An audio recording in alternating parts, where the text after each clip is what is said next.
Hello everyone. I hope समस्ते भल थे। O triple SC previous question discussion series को आपको स्वागत करुच्ची, जो थी कि आम मैंने ओ ट्रिपल एससी कर एग्जाम जोटा कि 2014 नहीं कि 2026 पर्यंत ओ ट्रिपल एससी जहाँ भी किसी एग्जाम कर सबू exam date wise shift wise subject wise सबू किसी क्वेश्चन आम मैंने डिस्कसन करुचे। तो आज आम यह वीडियो मध्यम 2026-22 मई तारीख होता आरआई एआरआई अमीन एसएफएस आईसीडीएस सुपरवाइजर जो एग्जाम होता से एग्जाम सेकेंड शिफ्ट रे जहाँ भी मैथ क्वेश्चन जहाँ भी जीके क्वेश्चन जहाँ भी English grammar question passage question Odia grammar question computer question और ता सहित रिजनिंग क्वेश्चन जहाँ भी किसी पड़ता सबू मैंने गोटे शिफ्ट सब क्वेश्चन सब सब्जेक्ट को लेकिन मैंने सब क्वेश्चन मैंने गोटे वीडियो रे डिस्कसन करिया, जोटा कि आपनकर पूरा लॉन्ग वीडियो हम से वीडियो को आपने फास्ट रू लास्ट टाइम देखिए कहीं ये जो एग्जाम होता एटा आमर टीसीएस करथिला बुझिपाइले। एवं ता सहित कहि रखी ओडिशा रे अपकमिंग जहाँ भी किसी एग्जाम हम सब किसी आमर टीसीएस माने टीसीएस ही माने कंडक्ट करिवो। जेमिति हमर हेगला एसएसबी टीजीटी असिस्टेंट टीचर जोटा 2026 रे आसीबो निहाती ता सहित हमर पुलिस एसआई आ ओरते पुलिस पीओ माने जोटा कि एबे माने बाहरी के अछि पूरा हैला एई सब एग्जाम रिसेंट हबो।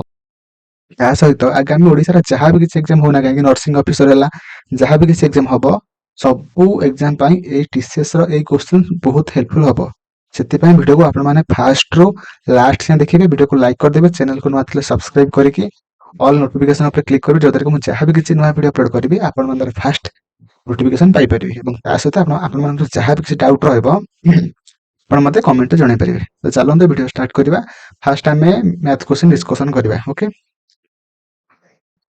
तो प्रथम क्वेश्चन आप देखिपे जोटा कि अच्छी आम देखो जहाँ भी किसी क्वेश्चन करवा ओडिया करवा सहित इंग्लिश गोटे गोटे शिफ्ट करदे है। तो आप मैंने जनइबे कि ओडिया कले बेस्ट हम ना आम इंग्लिश कले बेस्ट हम। तो फास्ट क्वेश्चन आपर अच्छी कही जदि एक वर्गक्षेत्र परिसीमा 10 सेंटीमीटर हुए तेबे वर्गक्षेत्र बाहुर दैर्घ्य केते। देखो आमर वर्गक्षेत्र परिसीमा फर्मूला कौन ना 4a। 4a माने ए माने गोटे बाहुर दैर्घ्य तो 4a जोटा कि कहा सहित सामान 10 सेंटीमीटर सहित सामान ए इज इक्वल टू केते होबा 10/4 जोटा कि हमर 2.5 सेंटीमीटर बुझि पाइले, जोटा कि हमर ऑप्शन डी हे जो सठिक आंसर हैला। तो आपण मानकर केतरा क्वेश्चन ठीक हैला मध्य आपण माने मते कमेंट रे जणेबे।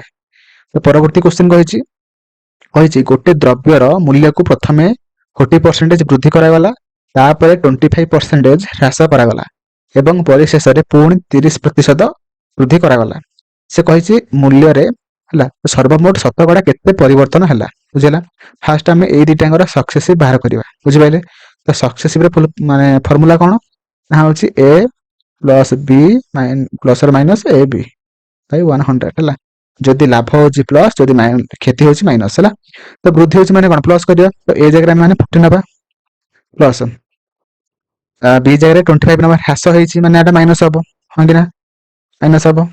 तो माइनस 25 तर माइनस हबो 40 into 25 divided by 100 तो 40 to 25 वाला 15 ओके तापरे माइनस 40 into 25 केता हबो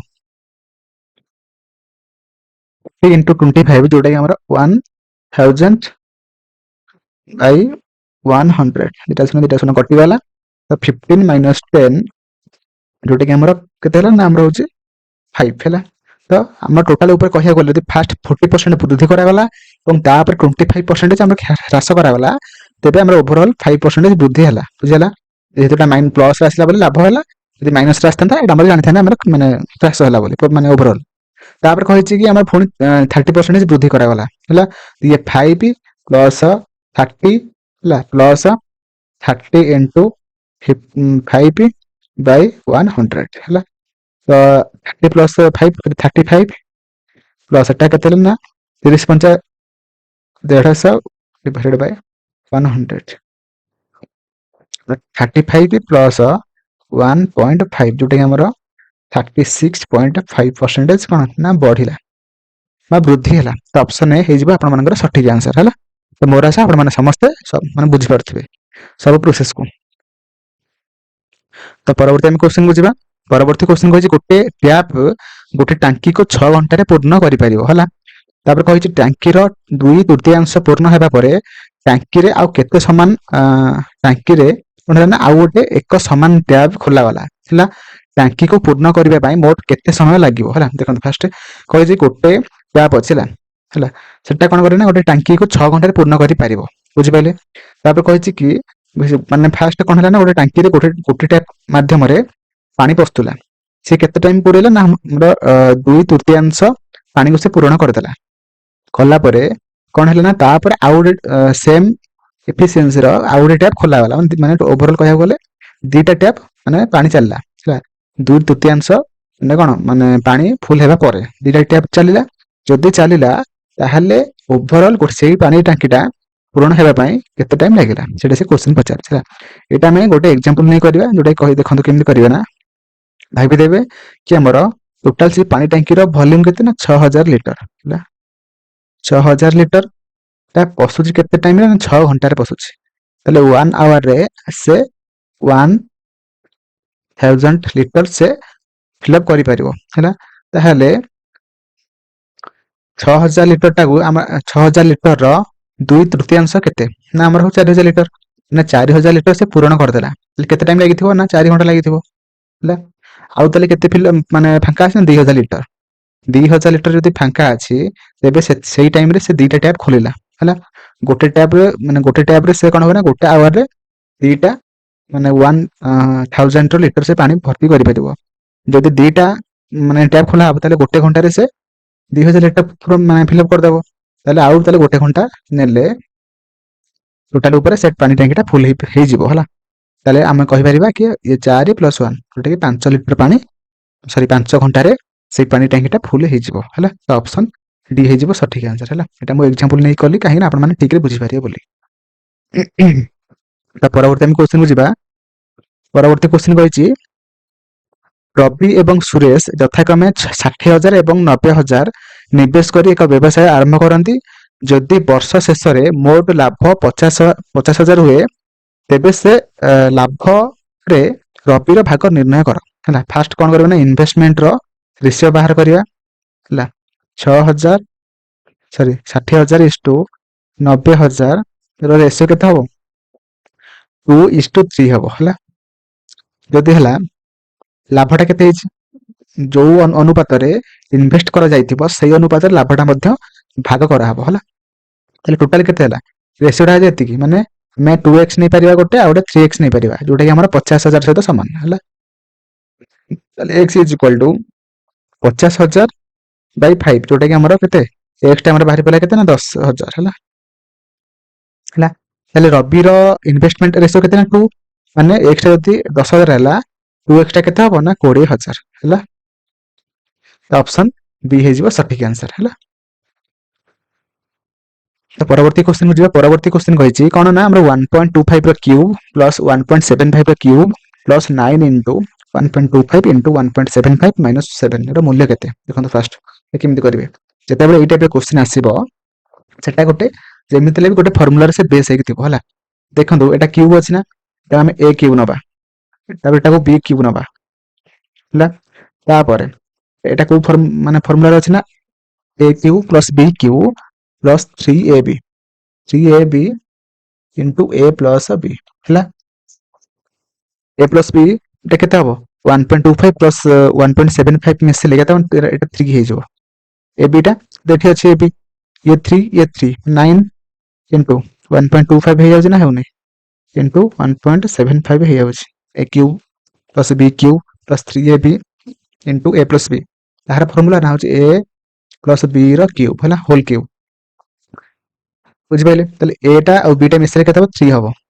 ତାହେଲେ 3 ର କ୍ୟୁବ କେତେ 27 ହେଲା। ମାନେ ଏଇଠୁ ଏତିକିର ଭ୍ୟାଲୁ ଆମେ ପାଇଗଲେ କେତେ 27 ରୁ 7 ଆମେ ମାଇନସ କରିବା ତାହେଲେ କେତେ ହବ ନା 20। ବୁଝିପାରିଲେ। ତ ଅପସନ ସି ହେଇଯିବ ଆପଣମାନଙ୍କର ସଠିକ ଆନ୍ସର ହେଲା। ତ ପରବର୍ତ୍ତୀ ଆମେ କ୍ୱେଶ୍ଚିନକୁ ଯିବା। କହିଛି ସୀତା ଓ ବରୁଣଙ୍କର ବର୍ତ୍ତମାନ ବୟସର ଅନୁପାତ ବା ସ୍ୱାତି ଏବଂ ବରୁଣଙ୍କର ବର୍ତ୍ତମାନ ବୟସର ଅନୁପାତ 2:5 ଅଟେ। ବର୍ତ୍ତମାନ ଠାରୁ 8 ବର୍ଷ ପରେ ସେମାନଙ୍କର ବୟସର ଅନୁପାତ 1:2 ହେବ। ତେବେ ବରୁଣଙ୍କର ବର୍ତ୍ତମାନ ବୟସରେ କେତେ ହେଲା। ଦେଖନ୍ତୁ ଫାଷ୍ଟ କେମିତି କରିବା ସ୍ୱାତିକୁ ନବା 2x ବାଇ 5x ବରୁଣର ହେଲା 8 ବର୍ଷ ପରେ ମାନେ ପ୍ଲସ୍ କରିବା 8 ସ୍ୱତିର ଯଦି 8 ବର୍ଷ ବଢିବ ବରୁଣର ମଧ୍ୟ 8 ବର୍ଷ ବଢିବ ଇଜ ଇକ୍ୱାଲ ଟୁ କି ରେସିଓ କେତେ ହବ ନା ହଉଛି 1:2 ମାନେ 1 ବିଭକ୍ତ 2 କ୍ରସ୍ ମଲ୍ଟିପ୍ଲିକେସନ କରିବା ହେଲା ତ 2x ରେ 2 ଗୁଣିଲେ 4x plus 16 is equal two 5x plus 8 ହେଲା ତ 5x ରୁ 4x ପଳେଇଲା କେତେ x ଏ 16 ରୁ 8 ଗଲା କେତେ ନା 8 ତାହେଲେ x ର ଭ୍ୟାଲୁ ଆମେ ପାଇଗଲେ 8 ହେଲା ତେବେ ସେ ଏବେ ପଚାରିଛି କି ତେବେ ବରୁଣର ବର୍ତ୍ତମାନ ବୟସ କେତେ ତାହେଲେ ବରୁଣର ବର୍ତ୍ତମାନ ବୟସ କେତେ ହବ ନା ଆମେ ବର୍ତ୍ତମାନ ବୟସଟା ନେଇଥିଲେ 5x ତାହେଲେ 8 5 40 ତ ଅପସନ ଏ ହେଇଯିବ ସଠିକ ଆନ୍ସର ହେଲା ତ ପରବର୍ତ୍ତୀ क्वेश्चन ଦୁଇଟି ଟ୍ରେନ 80 କିଲୋମିଟର पर आवर ଓ 50 କିଲୋମିଟର पर आवर ରେ ବେଗରେ ଗୋଟିଏ ଦିଗରେ ଗତି କରୁଛନ୍ତି ହେଲା ଏଇଟା ଆପଣମାନେ ପୁରା ଭଲ ଭାବରେ ଦେଖିବେ କି ମାନେ ଆକ୍ଚୁଆଲି ସେମାନଙ୍କ ଡିରେକ୍ସନଟା କ'ଣ ଅଛି ସେମ୍ ଅଛି ନା ଡିଫରେଣ୍ଟ ଅଛି ନା ଅପୋଜିଟ୍ ଅଛି ସେମାନଙ୍କର ମାନେ ସେ ପଚାରିଛି ରିଲେଟିଭ ସ୍ପିଡ ହେଲା ଏଇଟା ହେଲା ରିଲେଟିଭ ସ୍ପିଡ ହେଲା ମାନେ ଆପେକ୍ଷିକ ବେଗ ହେଲା ଦେଖନ୍ତୁ ଯଦି ଆମର डिफरेंट बा अपोजिट डायरेक्शन थी तेबे आपण मन दुईटा स्पीड को मिसई देबे बुझि पाइले आ जदी दुईटा माने ट्रेन लो डायरेक्शन जदी सेम अछि माने गोटे दिग को से माने गति करछंती सेते बेले आपण माने जो हमर स्पीड टाको कोन करिवे ना आपण माने माइनस कर देबे हला तो एठी जेहेतु सेम डायरेक्शन अछि आमे माने दुईटा स्पीड को माइनस कर दबा तो 86 रो 50 वाला केते 36 हला किलोमीटर पर आवर अछि ता सेट 50 आपण माने मीटर पर सेकंड रे हला तो कोन करिवे 8 विभक्त 18 को 5 विभक्त 18 को गुणन करदेवे 18 दुले 36 5 दुले 10 ताले 10 मीटर पर सेकंड हे जिवो सठिक आंसर हला ऑप्शन बी हे जिवो सठिक आंसर हला तो परवर्ती क्वेश्चन को जिबा कहिछि गोटिए श्रेणी रे 15 जन बालकंक हाराहारी मार्क केतना 72 हला एवं 10 जन बालिकांक हाराहारी मार्क होछि 80 हला समस्त छात्र छात्रींकर मिलित हाराहारी मार्क निर्णय कर हला से माने बालक मानकर माने हाराहारी मार्क अलगा देछि बालिका मानकर हाराहारी मार्क अलगा देछि आमे सेन पचारछि कि से मानकर मिसी कि केते हो हला तो कोन करिया ना फर्स्ट 72 रे मल्टीप्लाई करिया 15 हला प्लस 10 मल्टीप्लाई 80 बाय केते ना होछि 25 तो 72 रे 15 मल्टीप्लाई गले केते हबो आपन माने मते करि कि कहंतु 1080 प्लस 800 डिवाइडेड बाय 25 तब ना हो 1880 बाय 25 एटा केते बना 75.2 ऑप्शन ए हे जिवो सठिक आंसर 75.2 हला तो परवर्ती हम क्वेश्चन को जिबा कहिछि 35 रो 4 विभक्तक 5 ठारू 50 रो 65% केते अधिक हेबो हला तो कोन करिया फर्स्ट 50 रो 65% माने 65 डिवाइडेड बाय 100 into 50 minus 4 विभक्त 5 into 35 ओके 7 ढला 28 बाहर पड़ो 728 एटा 2 कटिला एटा केता हो ना हो 32.5 हला ताले एटा माइनस 32.5 रो 28 माइनस कले केता हो ना हो 4.5 ओके तो ऑप्शन ए हे जिवो सठिक आंसर हला ओके तो परवर्ती हम क्वेश्चन को जिबा कहिछि ए एक कार्य करिबा पई जेतिके समय निए सेतिके समय रे बी ओ सी मिलित भाबरे समान कार्य करंती हला ए ओ बी मिलित भाबे उक्त कार्य को 2 दिन रे संपूर्ण करि पारंती एवं सी एकाकी एहा को 10 दिन रे करि पारे एबे पचारजी कोन बी एकाकी सही कार्य को केते दिन रे संपूर्ण करि पारिबो हला एटा केमिति करिवे केमिति करिवे ना देखंतु फर्स्ट हम एमिति लिखि परिबा कि a is equal to b plus c काहि ना a जति काम करूची सेति के समय रे b और c मिलित भाबरे सेति के काम करिवे देथिला तापर कहछि a और b मिलित भाबरे उक्त काम को 2 दिन रे संपूर्ण करि पारंती हला a प्लस b टा मध्य 2 दिन रे सेही कामडा को सार दियंती हला तापर कहछि c एकाकी सेही कामडा को 10 दिन रे करि पारे c एकाकी सेति के हमको 10 दिन रे सारी पारंती हला तापर कहछि बी एकाकी सेही कार्य को केते दिन रे संपूर्ण करि पारिबो देखंतु हमको ए दिटांग देछि ए दिटांगर हमर बाहर कर देबा लसा को 20 ताले ए और बी ए और बी रो एफिशिएंसी केते बारिबो ना होछि 10 बारिबो ଆଉ ସି ର ଏଫିସିଏନ୍ସି କେତେ ବାହାରିବ ନା 2 ବାହାରିବ ହେଲା। ତ ଏବେ ଆମେ ଜାଣିଲେ କ'ଣ ସି ର ଭ୍ୟାଲୁ କେତେ ନା 2, ଏଫିସିଏନ୍ସି ମାନେ 2 ସ୍ପିଡରେ କାମ କରେ। ତାହେଲେ ଆମେ ଏଠି ଲେଖିପାରିବା a is equal two b plus 2। Okay, ଆଉ ଗୋଟେ କ'ଣ ବାହାରିଲା ନା a plus b is equal two 10 ହେଲା। ବୁଝିପାରିଲେ? ଏଟାକୁ ମଧ୍ୟ ଆମେ ଆଉ କ'ଣ ଲେଖିପାରିବା ନା a minus b is equal two 2 and a plus b is equal to 10। ବୁଝିହେଲା? ତ b ବି କଟିଗଲା, 2a is equal to 12, a is equal to 6। ତାହେଲେ a ର ଭ୍ୟାଲୁ ଆମେ ବାହାରି ପଡ଼ିଲା କି 6। ଯଦି a plus b ଟା 10, a ର ଭ୍ୟାଲୁ ଯଦି 6 ହେଉଛି, b ର କେତେ ହେବ ନା 4 ହେବ ହେଲା। ନା b ର ଏଫିସିଏନ୍ସି କେତେ ବାହାରିଲା ନା 4 ହେଲା। ସେଟା ଯଦି ଆମେ ଡେ ଦିନ ବାହାରିନି, କ'ଣ ବାହାରିଛି ନା ହେଉଛି ଏଫିସିଏନ୍ସି। ତାହେଲେ ଏଇ ଯୋଉ 20 କାମଟାକୁ ସେ କେତେ ଦିନରେ ସାରିବ ନା 20 ବିଭକ୍ତ 4, ଯୋଉଟାକି 5 ଦିନରେ ସେ କାମ ସାରିବ ହେଲା। 5 ଦିନରେ ସେ କାମଟାକୁ ସାରିଦେବ, କାହିଁକି ନା ଏଇଟା ଟୋଟାଲ କାମ ହେଉଛି ଏଇଟା ହେଉଛି ଏଫିସିଏନ୍ସି। ଟୋଟାଲ କାମରେ ଆମେ ମାନେ ଏଫିସିଏନ୍ସିଟାକୁ ମାନେ ଏଇଟା ମାନେ ଏଫିସିଏନ୍ସି ମାନେ କ'ଣ ନା ହେଉଛି ମାନେ ସେ ଗୋଟେ ଦିନରେ ସେ କେତେ କାମ କରୁଛି। ଟୋଟାଲ କାମ ହେଉଛି 20, ଗୋଟେ ଦିନରେ କାମ ହେଉଛି 4 ହେଲା। ତାହେଲେ ସେ ଟୋଟାଲ 5 ଦିନରେ ସେ କାମଟାକୁ ସାରିଦେବ ହେଲା। ତ ଅପସନ ଏ ହେଇଯିବ ସଠିକ ଆନ୍ସର ହେଲା 5 ହେଲା। ତ ପରବର୍ତ୍ତୀ କ୍ୱେଶ୍ଚିନ୍ କୁ ଯିବା। ପରବର୍ତ୍ତୀ କ୍ୱେଶ୍ଚିନ୍ ହେଉଛି 1.777 ଡଟ୍ ଡଟ୍ ଡଟ୍ ପ୍ଲସ୍ 1.777 ର ଭଗ୍ନାଂଶ ରୂପରେ ପ୍ରକାଶ କର ହେଲା। ଏଟା କେମିତି କରିବେ ଦେଖନ୍ତୁ। ଫାଷ୍ଟ ଆପଣ ମାନେ x ର ଭ୍ୟାଲୁ ନେବେ କେତେ ନା 1.777 ହେଲା। ତାକୁ ଆମେ ମାନେ କ'ଣ କରିବା ନା ହେଉଛି 10x ନେଇଯିବା। 10x ନେଲେ କ'ଣ ହବ ନା ହେଉଛି ଗୋଟେ ଏପଟୁ ଗୋଟେ 7 ଏପଟିକି ପଳେଇ ଆସିବ ହେଲା। ତାହେଲେ ଆମେ ମାନେ ଏବେ କ'ଣ କରିବା ନା 10x ରୁ x ଫେଡ଼ିଦେବା, କେତେ ହେବ ନା 9x ହେଇଯିବ ଇଜ ଇକ୍ୱାଲ ଟୁ 7 ରୁ 17 ରୁ 1 ପଳେଇଲେ କେତେ ନା 16। ତାହେଲେ x ର ଭ୍ୟାଲୁ କେତେ ବାହାରିବ ନା 16 ଡିଭାଇଡେଡ୍ ବାଇ 9 ହେଲା। ଯଦି ଗୋଟେ 1.7 ର ଗୋଟେର ଯଦି ଭ୍ୟାଲୁ 16 ଡିଭାଇଡେଡ୍ ବାଇ 9 ହେଉଛି, ଦୁଇଟା ମିଶେଇବା ମାନେ ଆଉ ଗୋଟେ 16 ବାଇ 9 କରିବା, କଲେ କେତେ ହେବ 9 କୁ 9 ରହିଲା 16 16 32 ହେଲା। ତାହେଲେ 32 ବିଭକ୍ତ 9 ହେଇଯିବ ସଠିକ ଆନ୍ସର ହେଲା। ତ option A will be right answer. ପରବର୍ତ୍ତୀ କ୍ୱେଶ୍ଚିନ୍ କୁ ଯିବା। ପରବର୍ତ୍ତୀ କ୍ୱେଶ୍ଚିନ୍ କହିଛି ଜଣେ ବ୍ୟକ୍ତି 60 କିଲୋମିଟର ପର ଆୱାର ବେଗରେ ଏକ ଦୂରତାର 2/5 ଅତିକ୍ରମ କରନ୍ତି ହେଲା।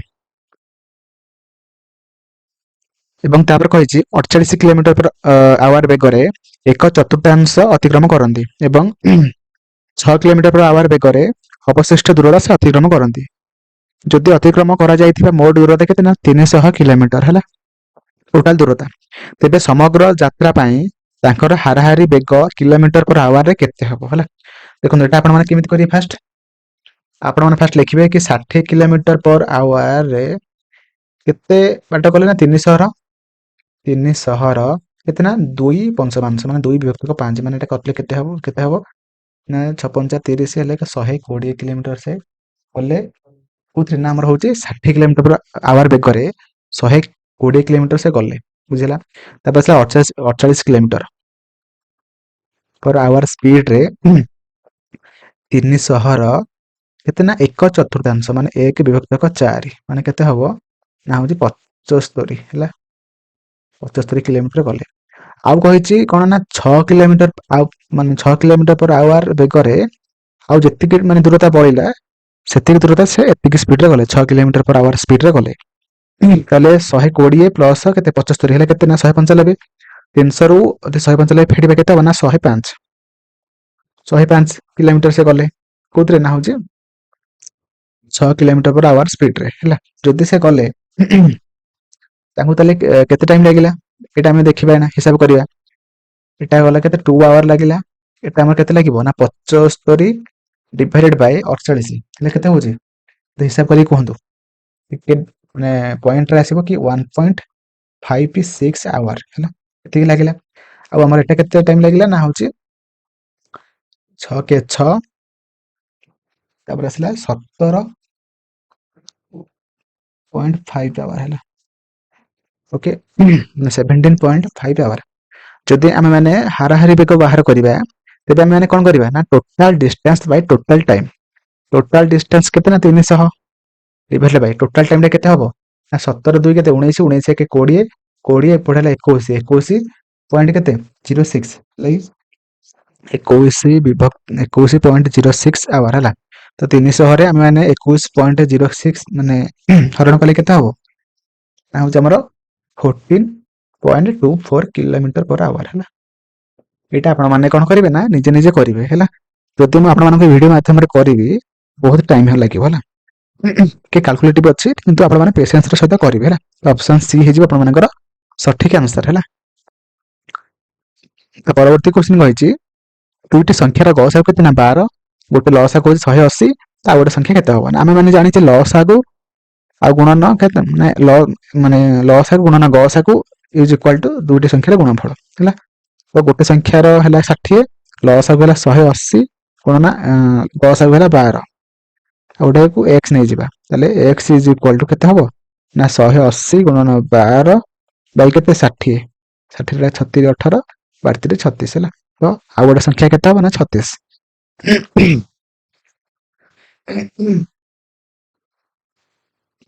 तो परवर्ती क्वेश्चन में तीनोटी संख्यार अनुपात केते ना 2:7:11 हैला एवं सेगुड़िकर समष्टि केते ना 1840 अटे।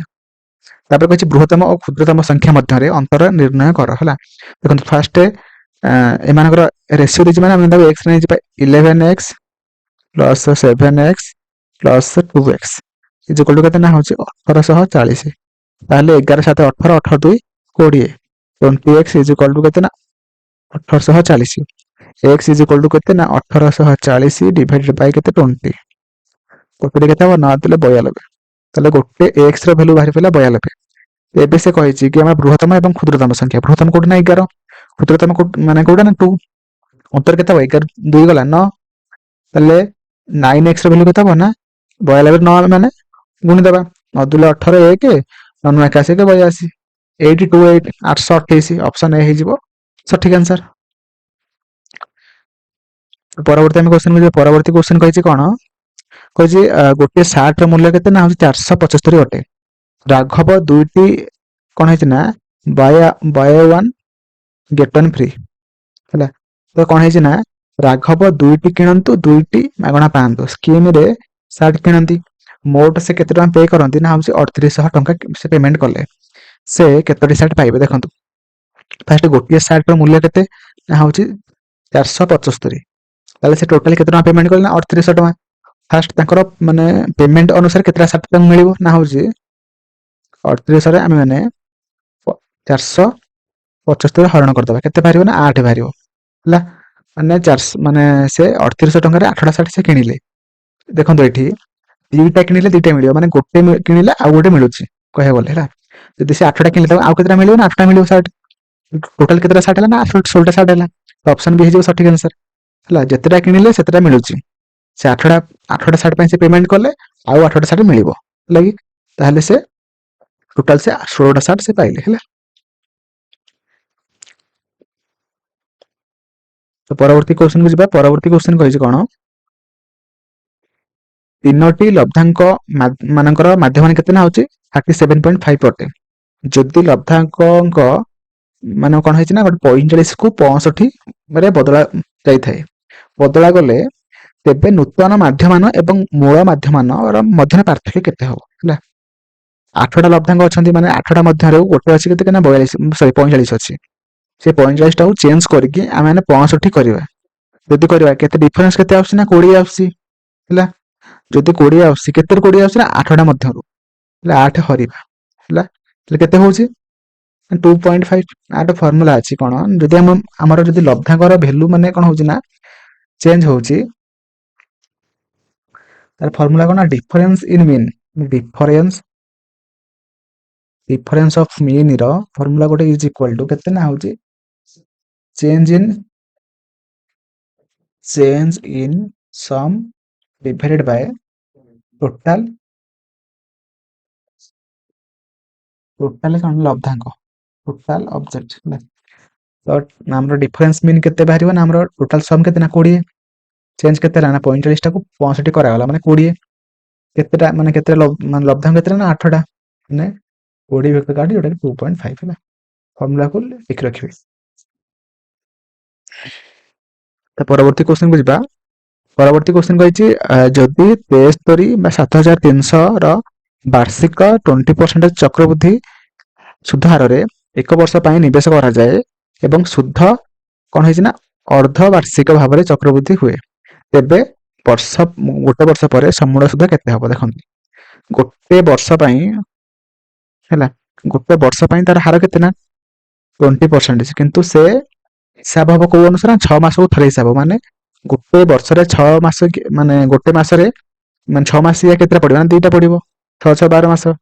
ତାହେଲେ ଆମେ ମାନେ ଗୋଟେ ଆମର ଇୟର କେତେ ହବ, ମାନେ ଟାଇମ ଟା କେତେ ହବ ନା 2 ହେଇଯିବ ହେଲା, କାହିଁକିନା 6 ମାସିଆ ହିସାବ ହଉଛି ହେଲା। ପ୍ରିନ୍ସିପଲ କେତେ ହବ ନା ହଉଛି 7300 ହବ। ଆପଣମାନଙ୍କୁ ମୁଁ ଆଉ ଗୋଟେ ଭଲ ମାନେ ଏଟା ମୁଁ ଫର୍ମୁଲା ପକେଇ କରିବିନି, ମୁଁ ଗୋଟେ ଅଲଗା ସର୍ଟକଟରେ କରିଦେବି ହେଲା, ସେଟା ଆପଣମାନେ ଟିକେ ଦେଖନ୍ତୁ କେମିତି ହଉଛି ହେଲା। ଆଉ ତାପରେ କହିଛି ଇ ହେଲା ଟାଇମ ବାହାରି ପଇଲା। ଆଉ କଣ ଆର ମଧ୍ୟ ଦେଇଦେଇଛି କେତେ, ଆର ମଧ୍ୟ ଆମର କେତେ, ଯଦି ଗୋଟେ ବର୍ଷକୁ 20% ହଉଛି 6 ମାସକୁ କେତେ ହବ ନା 2 ହେଇଯିବ, ମାନେ ତାର ଅଧା ହେଇଯିବ, 10% ହେଇଯିବ ହେଲା। ଗୋଟେ ଫର୍ମୁଲା ଅଛି କଣ, 2 ବର୍ଷର ଯଦି ଆମର ସମୟ ସୁଧ ମାନେ ଚକ୍ରବୃଦ୍ଧି ସୁଧ ତ କଣ ଫର୍ମୁଲା ଅଛି ନା 2 ଆଉ 1।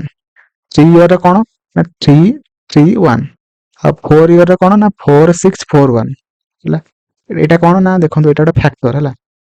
କେମିତି ବାହାର କରିବା ନା ହଉଛି, ଯେହେତୁ 2 ବର୍ଷର ମାନେ 2ଟା ମାନେ ଟର୍ମର ଆମେ ବାହାର କରିବା, ଫାଷ୍ଟ କଣ କରିବା ନା ହଉଛି 10%, 63 ଫାଷ୍ଟ 10% ବାହାର କରିବା। କେତେ ବାହାରିବ ନା 730 ବାହାରିବ, କାଟିଦେଲେ ହେଲା। 730 ରେ ଆଉ ଥରେ ପୁଣି 10% ବାହାର କରିବା, 73। ଏଠି ଆମର 2 ବର୍ଷିକିଆର କଣ ଫ୍ୟାକ୍ଟର ଅଛି 2 and 1, ତ ଏଥିରେ ଫାଷ୍ଟ ଆମେ 2 ଗୁଣିବା, ଏଥିରେ ଆମେ 1 ଗୁଣିବା। ଏଥିରେ 2 ଗୁଣିଲେ କେତେ ହବ ନା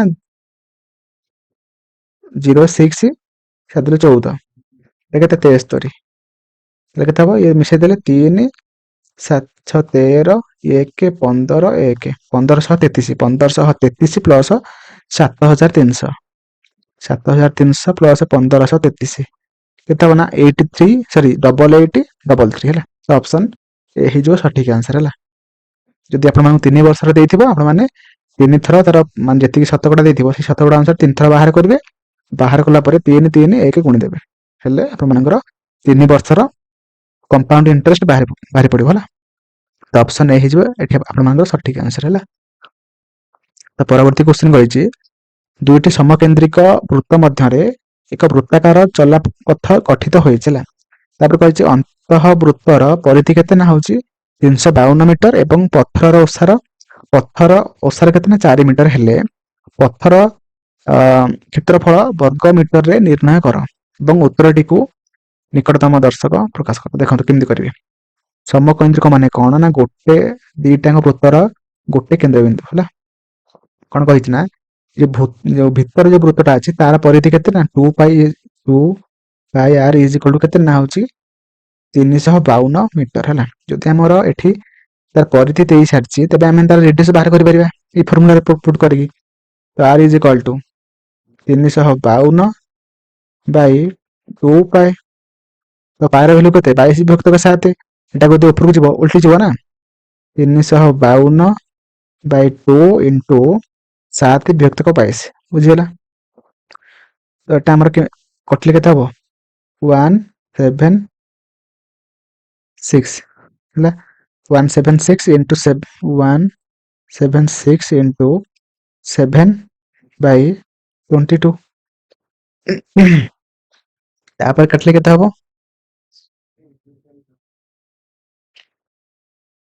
ତାପରେ ଦେଖନ୍ତୁ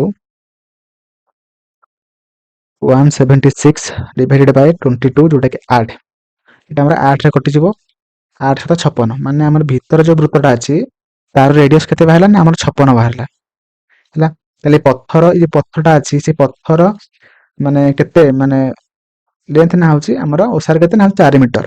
ଯଦି ଆର ଏଇଠୁ থেকে 56 ହେଲା, ଏଇଠୁ থেকে କେତେ 4 ହଉଛି, ତାହେଲେ ବଡ ବୃତ୍ତର ବ୍ୟାସାର୍ଧ କେତେ ନା 60 ମିଟର ହେଲା। ଏବେ ସେ କଣ ପଚାରିଛି ନା ଆମର ଏଇ ଭିତର ଯୋଉ ପଥରଟାର ହେଲା କ୍ଷେତ୍ରଫଳ କେତେ, କେମିତି ବାହାରିବ ନା ଦେଖନ୍ତୁ, ଫାଷ୍ଟ ଆମେ ମାନେ ଏଇ ଯୋଉ ଛୋଟିଆ ବୃତ୍ତର କଣ ବାହାର କରିବା ନା କ୍ଷେତ୍ରଫଳ ବାହାର କରିବା ହେଲା। ତ କ୍ଷେତ୍ରଫଳର ଫର୍ମୁଲା କଣ ନା ପାଏ r ସ୍କୋୟାର, ପାଏ ମାନେ 22 ବିଭକ୍ତ 7, r କେତେ r 56, 56 ର ସ୍କୋୟାର ଆଚ୍ଛା 7 କଲେ କେତେ ନା 56 8 ତାହେଲେ 56 ଇଣ୍ଟୁ 8 ଇଣ୍ଟୁ 22 56 ଇଣ୍ଟୁ 8 ଇଣ୍ଟୁ 22 ଯୋଉଟାକି ଆମର 9856 ସେଣ୍ଟିମିଟର ସ୍କୋୟାର ବାହାରୁଛି ଛୋଟ ବୃତ୍ତର କ୍ଷେତ୍ରଫଳ।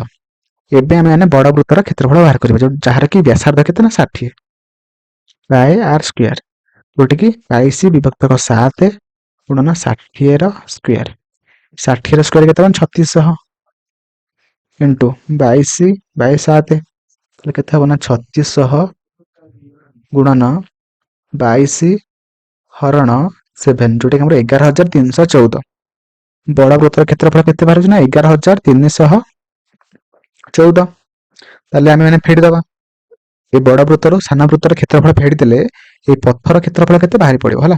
ତ 11314 ମାଇନସ କେତେ 9856 ମାଇନସ 9856 ଯୋଉଟା କେତେ ବାହାରେ ନା 1458 ପଏଣ୍ଟ 28 এটা যদি ଆମେ ରାଉଣ୍ଡ ଫିଗର କରିବା ତେବେ ତାହେଲେ ଆମର ଆନ୍ସର କେତେ ହବ ନା ହଉଛି 1460 ସେଣ୍ଟିମିଟର ସ୍କୋୟାର ଯୋଉଟା କି ଏଇ ଯୋଉ 4 ମିଟର ଓସାର ବିଶିଷ୍ଟ ପଥର କ୍ଷେତ୍ରଫଳ ହେଲା।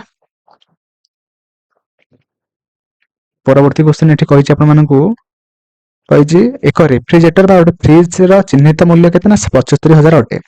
ଜଣେ କଣ କଲା ନା ଜଣେ ଖୁଚୁରା ବ୍ୟବସାୟୀ 5% ଓ 30%ର ଏକ କ୍ରମାଗତ ରିହାତି ପାଇବା ପରେ ଏହାକୁ କ୍ରୟ କରନ୍ତି ହେଲା ଏବଂ ଏହା ତାଙ୍କର କ୍ରୟ ମୂଲ୍ୟ ହୁଏ ହେଲା ଓ ସେ ତାଙ୍କ କ୍ରୟ ମୂଲ୍ୟ ଉପରେ 16% ଲାଭ କରିବାକୁ ଚାହାନ୍ତି ହେଲା ଯଦି ସେ ଗ୍ରାହକମାନଙ୍କୁ ତାଙ୍କର ଧାର୍ଯ୍ୟ ମୂଲ୍ୟ ଉପରେ 20% ଲାଭ ପ୍ରଦାନ କରନ୍ତି ତେବେ ସେ ରେଫ୍ରିଜରେଟର ଚିହ୍ନିତ ମୂଲ୍ୟ କେତେ ସ୍ଥିର ହେବ। ଦେଖନ୍ତୁ ଫାଷ୍ଟ ଗୋଟେ ଖୁଚୁରା ବ୍ୟବସାୟୀ କଣ କଲା ନା ଗୋଟେ ଚିହ୍ନିତ ମୂଲ୍ୟ ମାନେ 75 ଲେଖା ହେଇଛି ତା ଉପରେ ସେ 5% and 30% ରିହାତି ଦେଲା ପରେ କଣ ହଉଛି ନା ତାର ଯେତିକି ଡିସକାଉଣ୍ଟ ଦେଲା ପରେ ଯେତିକି ଟଙ୍କା ସେ ବିକୁଛି ସେଟା ତାର ହଉଛି କଷ୍ଟ ପ୍ରାଇସ୍ ସେଟା ଫାଷ୍ଟ ଆମେ ବାହାର କରିବା।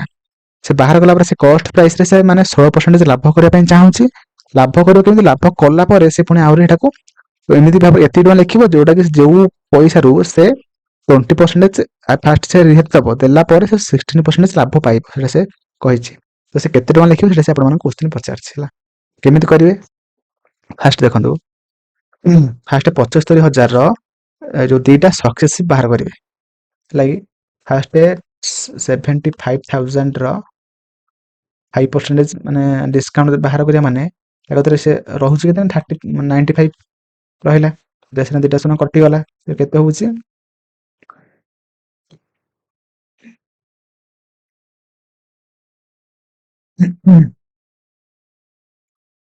71250 ହେଲା ମାନେ ସେ 5% ଡିସକାଉଣ୍ଟ ଦେଲା ପରେ ସେ 71250 ଟଙ୍କା ସେ ପାଉଛି ହେଲା ଆ ପରେ ପୁଣି ସେ ଆ ଉପରେ ସେ ପୁଣି 30% ଡିସକାଉଣ୍ଟ ଦେଲା ମାନେ ଆଉ ରହିଲା କେତେ 30% ଯଦି ଡିସକାଉଣ୍ଟ ଦଉଛି ତାହେଲେ ରହୁଛି କେତେ 70 by 100 ଏଇଟା ଶୁଣ ଏଠି କଟିଗଲା 7125 ଗୁଣନ 7 ହେଲେ କେତେ ହଉଛି ସେକେଣ୍ଡ ଯୋଉ ସେ ଡିସକାଉଣ୍ଟ ଦବ ଡିସକାଉଣ୍ଟ ଦେଲା ପରେ ତାର କେତେ ଟଙ୍କା ହଉଛି ନା 30% ଡିସକାଉଣ୍ଟ ଦେଲା ପରେ ତାର ହଉଛି କେତେ 49875 ହେଲା ଏଇଟା ହଉଛି ତାର କଣ ନା କ୍ରୟ ମୂଲ୍ୟ ଆ ଉପରେ ସେ 16% ଲାଭ କରିବ କେମିତି କରିବ ନା 49875 ର କେତେ ମାନେ କଣ ନା 116 by 100 କାହିଁକି ନା ଆମର 100ଟା ହଉଛି କ୍ରୟ ମୂଲ୍ୟ ସେ ଆଉ 16% ଅଧିକ ପାଇବ ମାନେ 116 ହେଲା ଏଇଟାର କେତେ ଭ୍ୟାଲୁ ବାହାରିବ ନା ମଲ୍ଟିପ୍ଲାଏ କଲେ 57855 ଏତିକି ହଉଛି ତାର ହଉଛି ଲାଭ କରିକି ସେ ମାନେ ଏତିକି ମାନେ କ୍ରୟ ମୂଲ୍ୟ ହେଲା ଏତିକି କଷ୍ଟ ପ୍ରାଇସ୍ ହେଲା ଏତିକି କେତେ ନା ହଉଛି 59875 ତାପରେ ରହିଲା କଣ ନା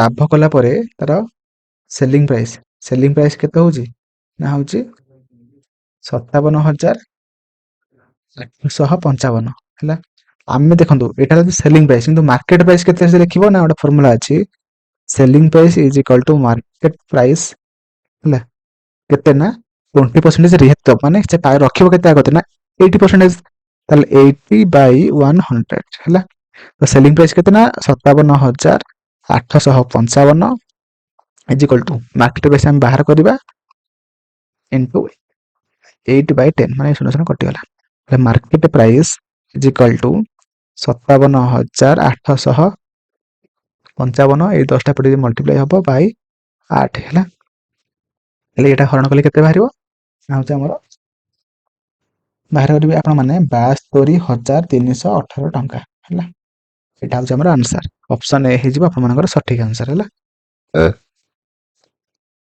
तो परवर्ती क्वेश्चन कही एमएन वृत्तर एक व्यास अटे जहाँ वृत्त को दुईटी अर्धवृत्तर विभक्त करे केएल एक अर्धवृत्तर एक ज्या अटे एवं जेपरिक केएल समांतर एमएन अटे वृत्तर अन्य अर्धवृत्तर थिबा परिधि उपर स्थित एक बिंदु पी अटे एवं एनपी केटा 72 हेले एन केएल परिमाण केते देखंतु फर्स्ट कोन करिवे फर्स्ट डायग्राम केमिति हबो फर्स्ट गोटे वृत्त तयारी करिबा हला फर्स्ट गोटे वृत्त तयारी करिबा हला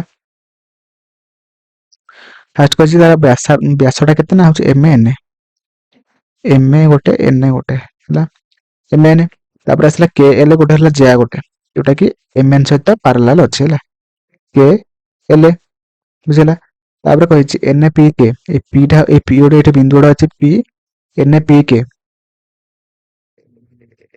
एन एपटे पी के हला एई जो एंगल केते परिमाण 72 डिग्री हला हेले एन केएल रो परिमाण केते एन केएल एइटार से वैल्यू पचारछि हला आर मूल्य से पचारछि हला तो कौन करिया देखो फास्ट एइटार देखो एइटार हम टाणी दबा हला टाणी दबा देखो हमर जानि जंदी गोटे गोटे जार अंतर्गत रे हला अंतर्गत रे जो हम अलगा जा सब टाणीबा माने वृत्तर ऊपर स्थित जो बिंदु रे भी हम जो दीटा जा टाणीले तार अंतर्गत जहाँ भी कोन सृष्टि हबो सब समान एटा 72 हेले एटा मध्य 72 हबो हला 72 हेला एटा यदि 72 हेला एटा केते हबो एटा हला 90 डिग्री हबो दुईटी जा गोटे बिंदु रे हला गोटे जो व्यास सहित अंतर्गत हला गोटे जा जदि माने तार एठी जदि माने जदि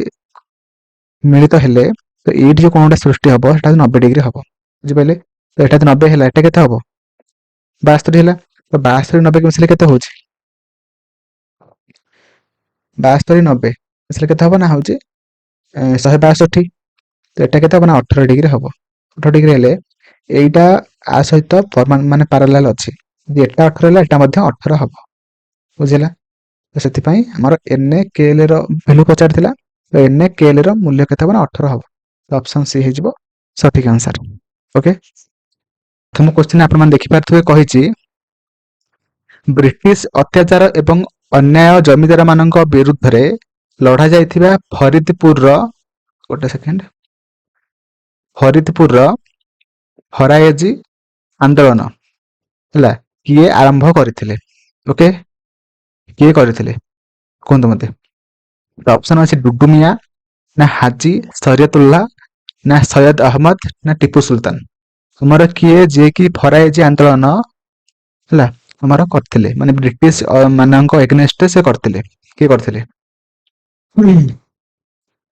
कोन मते एवं खाली आंसर कहबेनी मु आपण मानक आंसर कहबी एवं ता सहित ताकू नै कि जहां भी किछि माने कांसेप्ट थिबा ताकू मध्यम कहि देबे हला देखन फर्स्ट कहि रखुची कि हमर आंसर हे जिवो हाजी शरीयतुल्लाह ऑप्शन बी ओके तो ऑप्शन बी जोटा कि हाजी शरीयतुल्लाह जे कि हमर फरायजी मूवमेंट को स्टार्ट करथिले कोठी ना फरीदपुर जोटा कि हमर एबे कोठी एटा अवस्थित ना होची हमर बांग्लादेश रे बुझि पाइले जोटा कि बांग्लादेश रे अवस्थित हला जोटा कि हमर ब्रिटिश मानकर एगेंस्ट रे होइथिला ओके एवं एटा केबे हेदिला ना 1818 रे होइथिला ओके एवं ता सहित हम कहि रखिबी ताको पुओ कि ना डुडू मिया हला ये मध्य हमर से जो आंदोलन को आगामी आगामी जो पीढ़ी से मध्य एटा को लीडिंग करथिले हला ऑप्शन ए डुडू मिया एतोटा एटार आंसर कि ना हमर हाजी शरीयतुल्लाह जे कि प्रथम स्टार्ट करथिले ओके ता सहित हम कहि रखिबी सैयद अहमद कोन करथिले ना अछि लीडर ऑफ सैयद अहमद जे कि हम लीडर ऑफ कार ना वहाबी मूवमेंट रो लीडर अटन थिला वहाबी मूवमेंट रो से लीडर अटंती ता सहित टीपू सुल्तान जे कि हमर ब्रिटिश मानकर एगेंस्ट रे आंग्लो माइसोर वार लढितिले कोठु ना हमर होची माइसोर रो ମାଇସୋରରୁ ସେ ଆମର ଲଢିଥିଲେ ବ୍ରିଟିଶ ମାନଙ୍କର ଏଗନେଷ୍ଟରେ। ଓକେ, ତ ପରବର୍ତ୍ତୀ ଆମେ କ୍ୱେଶ୍ଚିନ୍ କୁ ଯିବା। ତ ପରବର୍ତ୍ତୀ କ୍ୱେଶ୍ଚିନ୍ ଆପଣମାନଙ୍କୁ ଏଠି କହିଛି, ନିମ୍ନଲିଖିତ ମଧ୍ୟରୁ କାହାକୁ ଭାରତୀୟ ହକିରେ ଉଲ୍ଲେଖନୀୟ ଅବଦାନ ପାଇଁ 2025ରେ ପଦ୍ମଭୂଷଣ ପୁରସ୍କାରରେ ସମ୍ମାନିତ କରାଯାଇଥିଲା। ହେଲା, ଅପସନ ଅଛି ହରମନପ୍ରୀତ ସିଂ, ନା ଧନରାଜ ପିଲ୍ଲେ, ନା PR ଶ୍ରୀଜେଶ, ନା ଅପସନ ଡି ମନପ୍ରୀତ ସିଂ। କୁହନ୍ତୁ ସଠିକ ଆନ୍ସର କଣ ହବ? ଦେଖନ୍ତୁ ଆମର ଏଠି ସଠିକ ଆନ୍ସର କଣ ହବ ନା, ଆମର ହଉଛି PR ଶ୍ରୀଜେଶ। ହେଲା, ଆମର PR ଶ୍ରୀଜେଶ କୁ ମଧ୍ୟ ଆମେ ଆଉ କଣ କହିଥାନ୍ତି ନା ଦ ୱାଲ ଅଫ ହକି ମଧ୍ୟ ଆମେ କହିଥାନ୍ତି। ହେଲା, ଓକେ, ୱାଲ ଅଫ ହକି କହିଥାନ୍ତି। ଏବଂ ସେ ମଧ୍ୟ କଣ ହେଲା, ଆମର ଯୋଉ ଜଗନ୍ତି, ହେଲା, ଯେମିତି ଆମର ଫୁଟବଲରେ ଗୋଲ କିପର ସେଇ ଟାଇପରେ ଇଏ ମଧ୍ୟ ଜଗନ୍ତି। ହେଲା, ଏବଂ ସେଥିପାଇଁ ତାଙ୍କୁ ଆମେ କହିଥାନ୍ତି ଦ ୱାଲ ଅଫ ହକି। ଓକେ, ଆଉ ରହିଲା ହରମନପ୍ରୀତ ସିଂ, ଯିଏକି ଆମର କ୍ରିକେଟ ସହିତ ଜଡିତ। ହେଲା, ଏବଂ ଯୋଉ ହରମନପ୍ରୀତ ସିଂ ଯିଏକି ଆମର ମେଜର ଧ୍ୟାନଚାନ୍ଦ ଖେଳ ରତ୍ନ ଆୱାର୍ଡ ମଧ୍ୟ 2025ରେ ମଧ୍ୟ ସେ ପାଇଥିଲେ। ହେଲା, ଓକେ, ତ ପରବର୍ତ୍ତୀ ଆମେ କ୍ୱେଶ୍ଚିନ୍ କୁ ଯିବା। ତ ପରବର୍ତ୍ତୀ କ୍ୱେଶ୍ଚିନ୍ ଅଛି, ନିମ୍ନଲିଖିତ ମଧ୍ୟରୁ କେଉଁ ଦଳ 2025 ରଞ୍ଜି ଟ୍ରଫି ଜିତିଥିଲା? 2025ରେ ରଞ୍ଜି ଟ୍ରଫି କିଏ ଜିତିଥିଲା? ଅପସନ ଅଛି କେରଳ, ଗୁଜୁରାଟ, ବିଦର୍ଭ, ନା ମୁମ୍ବାଇ। କୁହନ୍ତୁ ମତେ। ଅପସନ ସି ଯୋଉଟା କି ବିଦର୍ଭ। ହେଲା, ଅପସନ ସି ଯୋଉଟା ଜିତିଥିଲା। ଏବଂ ତା ପୂର୍ବ ଥର କିଏ ଜିତିଥିଲା ନା ହଉଛି ଆମର ମୁମ୍ବାଇ। ତା ପୂର୍ବ ଥର ମୁମ୍ବାଇ ଜିତିଥିଲା। ତ ପରବର୍ତ୍ତୀ ଆମେ କ୍ୱେଶ୍ଚିନ୍ କୁ ଯିବା। ପରବର୍ତ୍ତୀ ଆମେ କ୍ୱେଶ୍ଚିନ୍ ଅଛି, କହିଛି ସେପ୍ଟେମ୍ବର 2025 ଭୁବନେଶ୍ୱରରେ କେଉଁ ପ୍ରମୁଖ ମହିଳା ପୁରସ୍କାର କାର୍ଯ୍ୟକ୍ରମ ଅନୁଷ୍ଠିତ ହୋଇଥିଲା? ହେଲା, ଅପସନ ଅଛି ବେବି ଆୱାର୍ଡ, ଭାରତ ଏକ୍ସଲେନ୍ସ, ନା କଣଟା ଇନ୍ଦିରା ଆୱାର୍ଡ, ନା ହଉଛି ପଦ୍ମ ପୁରସ୍କାର। ତ ସଠିକ ଆନ୍ସର ଏଠି କଣ ହେଇଯିବ ନା ଅପସନ ଯୋଉଟା କି ଆମର ଅପସନ ଏ, ଯୋଉଟା କି ବେବି ଆୱାର୍ଡ, ଯୋଉଟା କି ଆମର ହେଲା ଭୁବନେଶ୍ୱରରେ 2025 ସେପ୍ଟେମ୍ବର ମାସରେ ଅନୁଷ୍ଠିତ ହୋଇଥିଲା, ଯୋଉଟା କି ଆମର କେତେ ନମ୍ବର ଏଡିସନ ନା 33ତମ ଏଡିସନ। ହେଲା, ଏବଂ ତା ସହିତ ଏଟା କେବେ ହେଇଥିଲା ନା ସେପ୍ଟେମ୍ବର 7ରେ ହେଇଥିଲା। ହେଲା, ତ ପରବର୍ତ୍ତୀ କ୍ୱେଶ୍ଚିନ୍ କୁ ଯିବା। ଆମର କରେଣ୍ଟ ଆଫେୟାର କ୍ୱେଶ୍ଚିନ୍, ଏଟା ଆଉ ରିପିଟ୍ ହବନି, କିନ୍ତୁ ଯୋଉଟା ଷ୍ଟାଟିକ ଜିକେ ଅଛି ସେଇଟା ଆପଣମାନଙ୍କର ରିପିଟ୍ ହବ। ହେଲା, ପରବର୍ତ୍ତୀ କ୍ୱେଶ୍ଚିନ୍ ଅଛି, ଓଡିଶା ଅର୍ଥନୈତିକ ସର୍ଭେ 2024-2025 ଅନୁଯାୟୀ ଓଡିଶାରେ କେତୋଟି ଜାତୀୟ ଜଳପଥ ଚିହ୍ନଟ କରାଯାଇଅଛି? ଏଇଟା ବହୁତ ଇମ୍ପୋର୍ଟାଣ୍ଟ କ୍ୱେଶ୍ଚିନ୍, ଯୋଉଟା କି ମତେ କୁହନ୍ତୁ କେତେଟା ନା according to Odisha economic survey ଯୋଉଟା କି ଆମର ଓଡିଶାରେ 6ଟି ୱାଟରୱେ ଚିହ୍ନଟ କରାଯାଇଅଛି। ଆପଣମାନଙ୍କୁ ପଚାରିବ ଫାଷ୍ଟ NW5, ଯୋଉଟା କି ଆମର କାହା ସହିତ ନା ଆମର ହଉଛି ବ୍ରାହ୍ମଣୀ, ହେଲା, ମହାନଦୀ ଡେଲ୍ଟାକୁ ନେଇକି ହେଇଛି। ତାପରେ NW14 ନ୍ୟାସନାଲ ୱାଟରୱେ, ଯୋଉଟା କି 14, ଯୋଉଟା କି ଆମର ବୈତରଣୀ। ହେଲା, ବୈତରଣୀ। ତାପରେ NW ଯୋଉଟା କି କେତେ ନା 22, ଯୋଉଟା କି ଆମର ବିରୁପା, ହେଲା, ବ୍ରାହ୍ମଣୀ କୁ ନେଇକି ଏଟା ହେଉଛି। ତାପରେ 22 ଗଲା, ତାପରେ NW ନ୍ୟାସନାଲ ୱାଟରୱେ 23, ଯୋଉଟା କି ବୁଢାବଳଙ୍ଗ ରିଭରକୁ ଆମେ କହିଥାନ୍ତି। ତାପରେ ଆସିଲା ନ୍ୟାସନାଲ ୱାଟରୱେ, ଯୋଉଟା କି ଆମର ସୁବର୍ଣ୍ଣରେଖା 96 ଟା ହଉଛି ସୁବର୍ଣ୍ଣରେଖା। ହେଲା, ସୁବର୍ଣ୍ଣରେଖା। ଓକେ, ତ ଆପଣମାନେ ସମସ୍ତେ ମୁଁ କହିବା ଅନୁସାରେ ଆପଣମାନେ ନୋଟ୍ କରିଦିଅନ୍ତୁ, ଯୋଉଟା କି ଆପଣମାନେ ପରବର୍ତ୍ତୀ ସମୟରେ ଆପଣମାନେ ତାକୁ ରିଭାଇଜ କରିପାରିବେ। ପରବର୍ତ୍ତୀ କ୍ୱେଶ୍ଚିନ୍ ଆପଣମାନଙ୍କୁ ଏଠି ପଚାରିଛି, ଓଡିଶାର ଶିଳ୍ପାୟନର ମୁଖ୍ୟ ପେଣ୍ଠସ୍ଥଳୀ ଯୋଉଟା କି ପାରାଦୀପ ବନ୍ଦର କେଉଁ ବର୍ଷ କାର୍ଯ୍ୟକ୍ଷମ ହେଲା? କାର୍ଯ୍ୟକ୍ଷମ ପଚାରିଛି। ହେଲା, କୁହନ୍ତୁ। ଦେଖନ୍ତୁ ମୁଁ କହି ରଖିବି, ଯୋଉଟା କି ଆମର 1962 ମସିହାରେ ଏଟା ଫାଷ୍ଟ କଣ ହେଲା ନା ଶିଳାନ୍ୟାସ ହୋଇଥିଲା, ଫାଉଣ୍ଡେସନ ଷ୍ଟୋନ ପଡିଥିଲା, ଯୋଉଟା କି ଆମର କିଏ କରିଥିଲେ ନା ପଣ୍ଡିତ ଜବାହରଲାଲ ନେହେରୁ କରିଥିଲେ। ହେଲା, 1962 ମସିହାରେ। କିନ୍ତୁ ଆମର ଏଟା କାର୍ଯ୍ୟକ୍ଷମ କେବେ ହେଇଥିଲା ନା ଆମର 1966 ମସିହାରେ ହୋଇଥିଲା କାର୍ଯ୍ୟକ୍ଷମ। ହେଲା, ମାର୍ଚ୍ଚ 12 ତାରିଖରେ। ଓକେ, ତ ପରବର୍ତ୍ତୀ ଆମେ କ୍ୱେଶ୍ଚିନ୍ କୁ ଯିବା। ଆଉ ଗୋଟେ କଥା ନା, ପାରାଦୀପ ବନ୍ଦର କେଉଁ ଜିଲ୍ଲାରେ ଅବସ୍ଥିତ ନା ହଉଛି ଆମର ଜଗତସିଂହପୁର।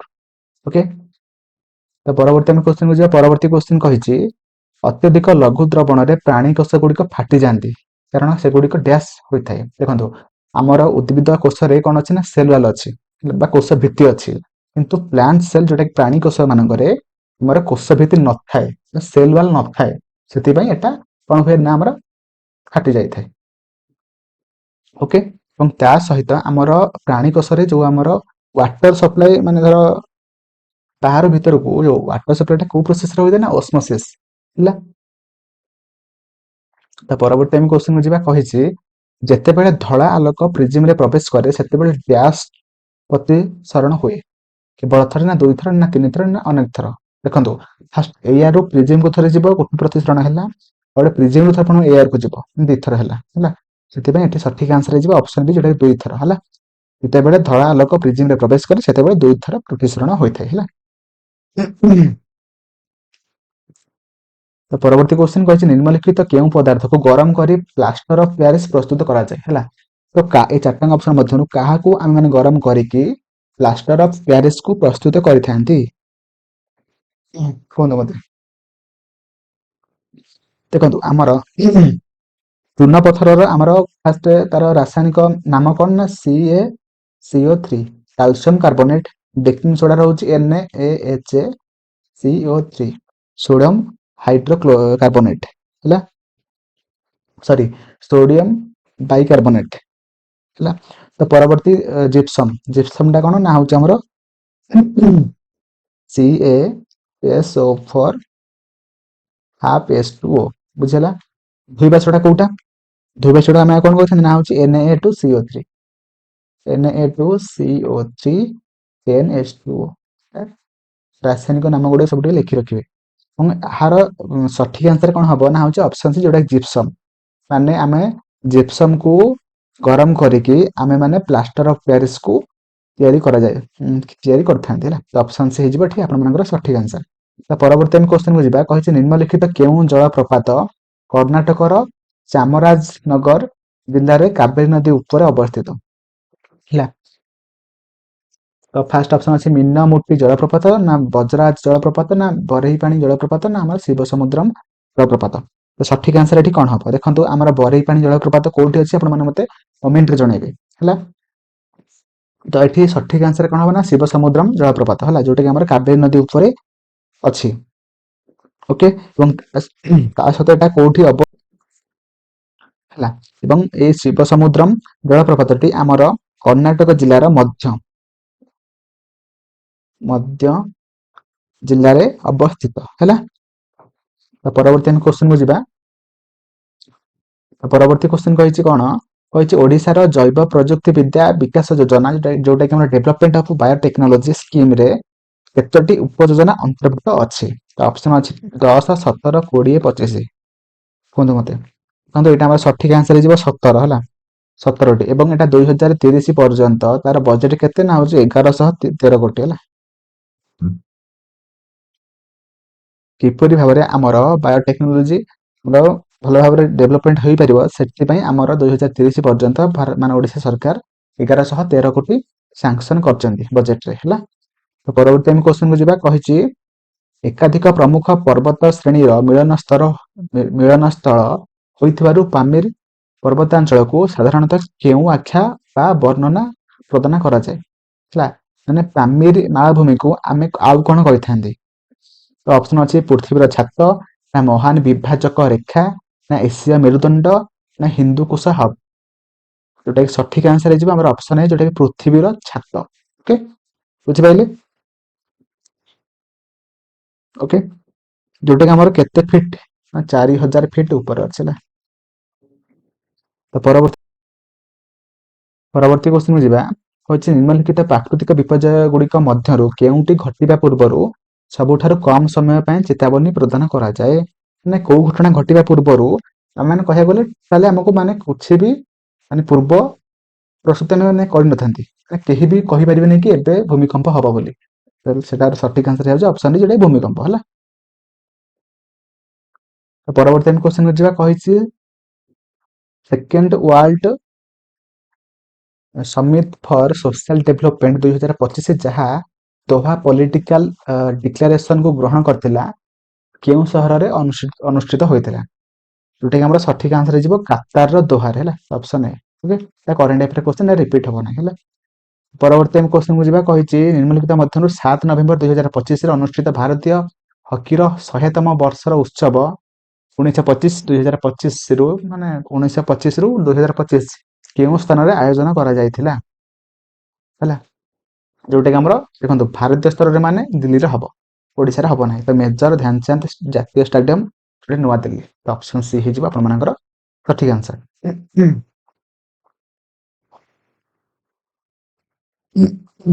ତ ପରବର୍ତ୍ତୀ କ୍ୱେଶ୍ଚନ କହିଛି ଗଙ୍ଗା ଏବଂ ବ୍ରହ୍ମପୁତ୍ର ନଦୀର ମିଳିତ ଜଳ ବଙ୍ଗୋପସାଗରରେ ପଡ଼ିବା ପୂର୍ବରୁ ସେମାନଙ୍କର ମୁହାଣରେ କେଉଁ ବୃହତ ତ୍ରିକୋଣଭୂମି ଅଞ୍ଚଳ ଗଠନ କରେ?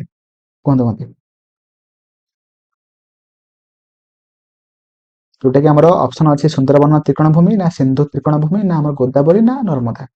ସମସ୍ତେ ଜାଣିଛନ୍ତି ଏଟା ହଉଛି ସୁନ୍ଦରବନ ତ୍ରିକୋଣଭୂମି ହେଲା, ଯୋଉଟା କି ୱାର୍ଲଡର ଲାର୍ଜେଷ୍ଟ ଡେଲ୍ଟା। ଓକେ, ଯୋଉଟାକି ଆମେ କହିଥାନ୍ତି କଣ ନା ହଉଛି ଆମର ୱାର୍ଲଡର ଲାର୍ଜେଷ୍ଟ ଡେଲ୍ଟା, ଏବଂ ଏଥିରେ ଏଟା କଣ ପାଇଁ ଫେମସ ନା ମ୍ୟାନଗ୍ରୋଭ ହେନ୍ତାଳ ବନ ପାଇଁ ମଧ୍ୟ ବହୁତ ଫେମସ ହେଲା, ମ୍ୟାନଗ୍ରୋଭ ଫରେଷ୍ଟ ଏବଂ ତା ସହିତ ରୟାଲ ବେଙ୍ଗଲ ଟାଇଗର ପାଇଁ ମଧ୍ୟ ବହୁତ ଫେମସ ହେଲା। ପରବର୍ତ୍ତୀ ଆମେ କ୍ୱେଶ୍ଚନକୁ ଯିବା।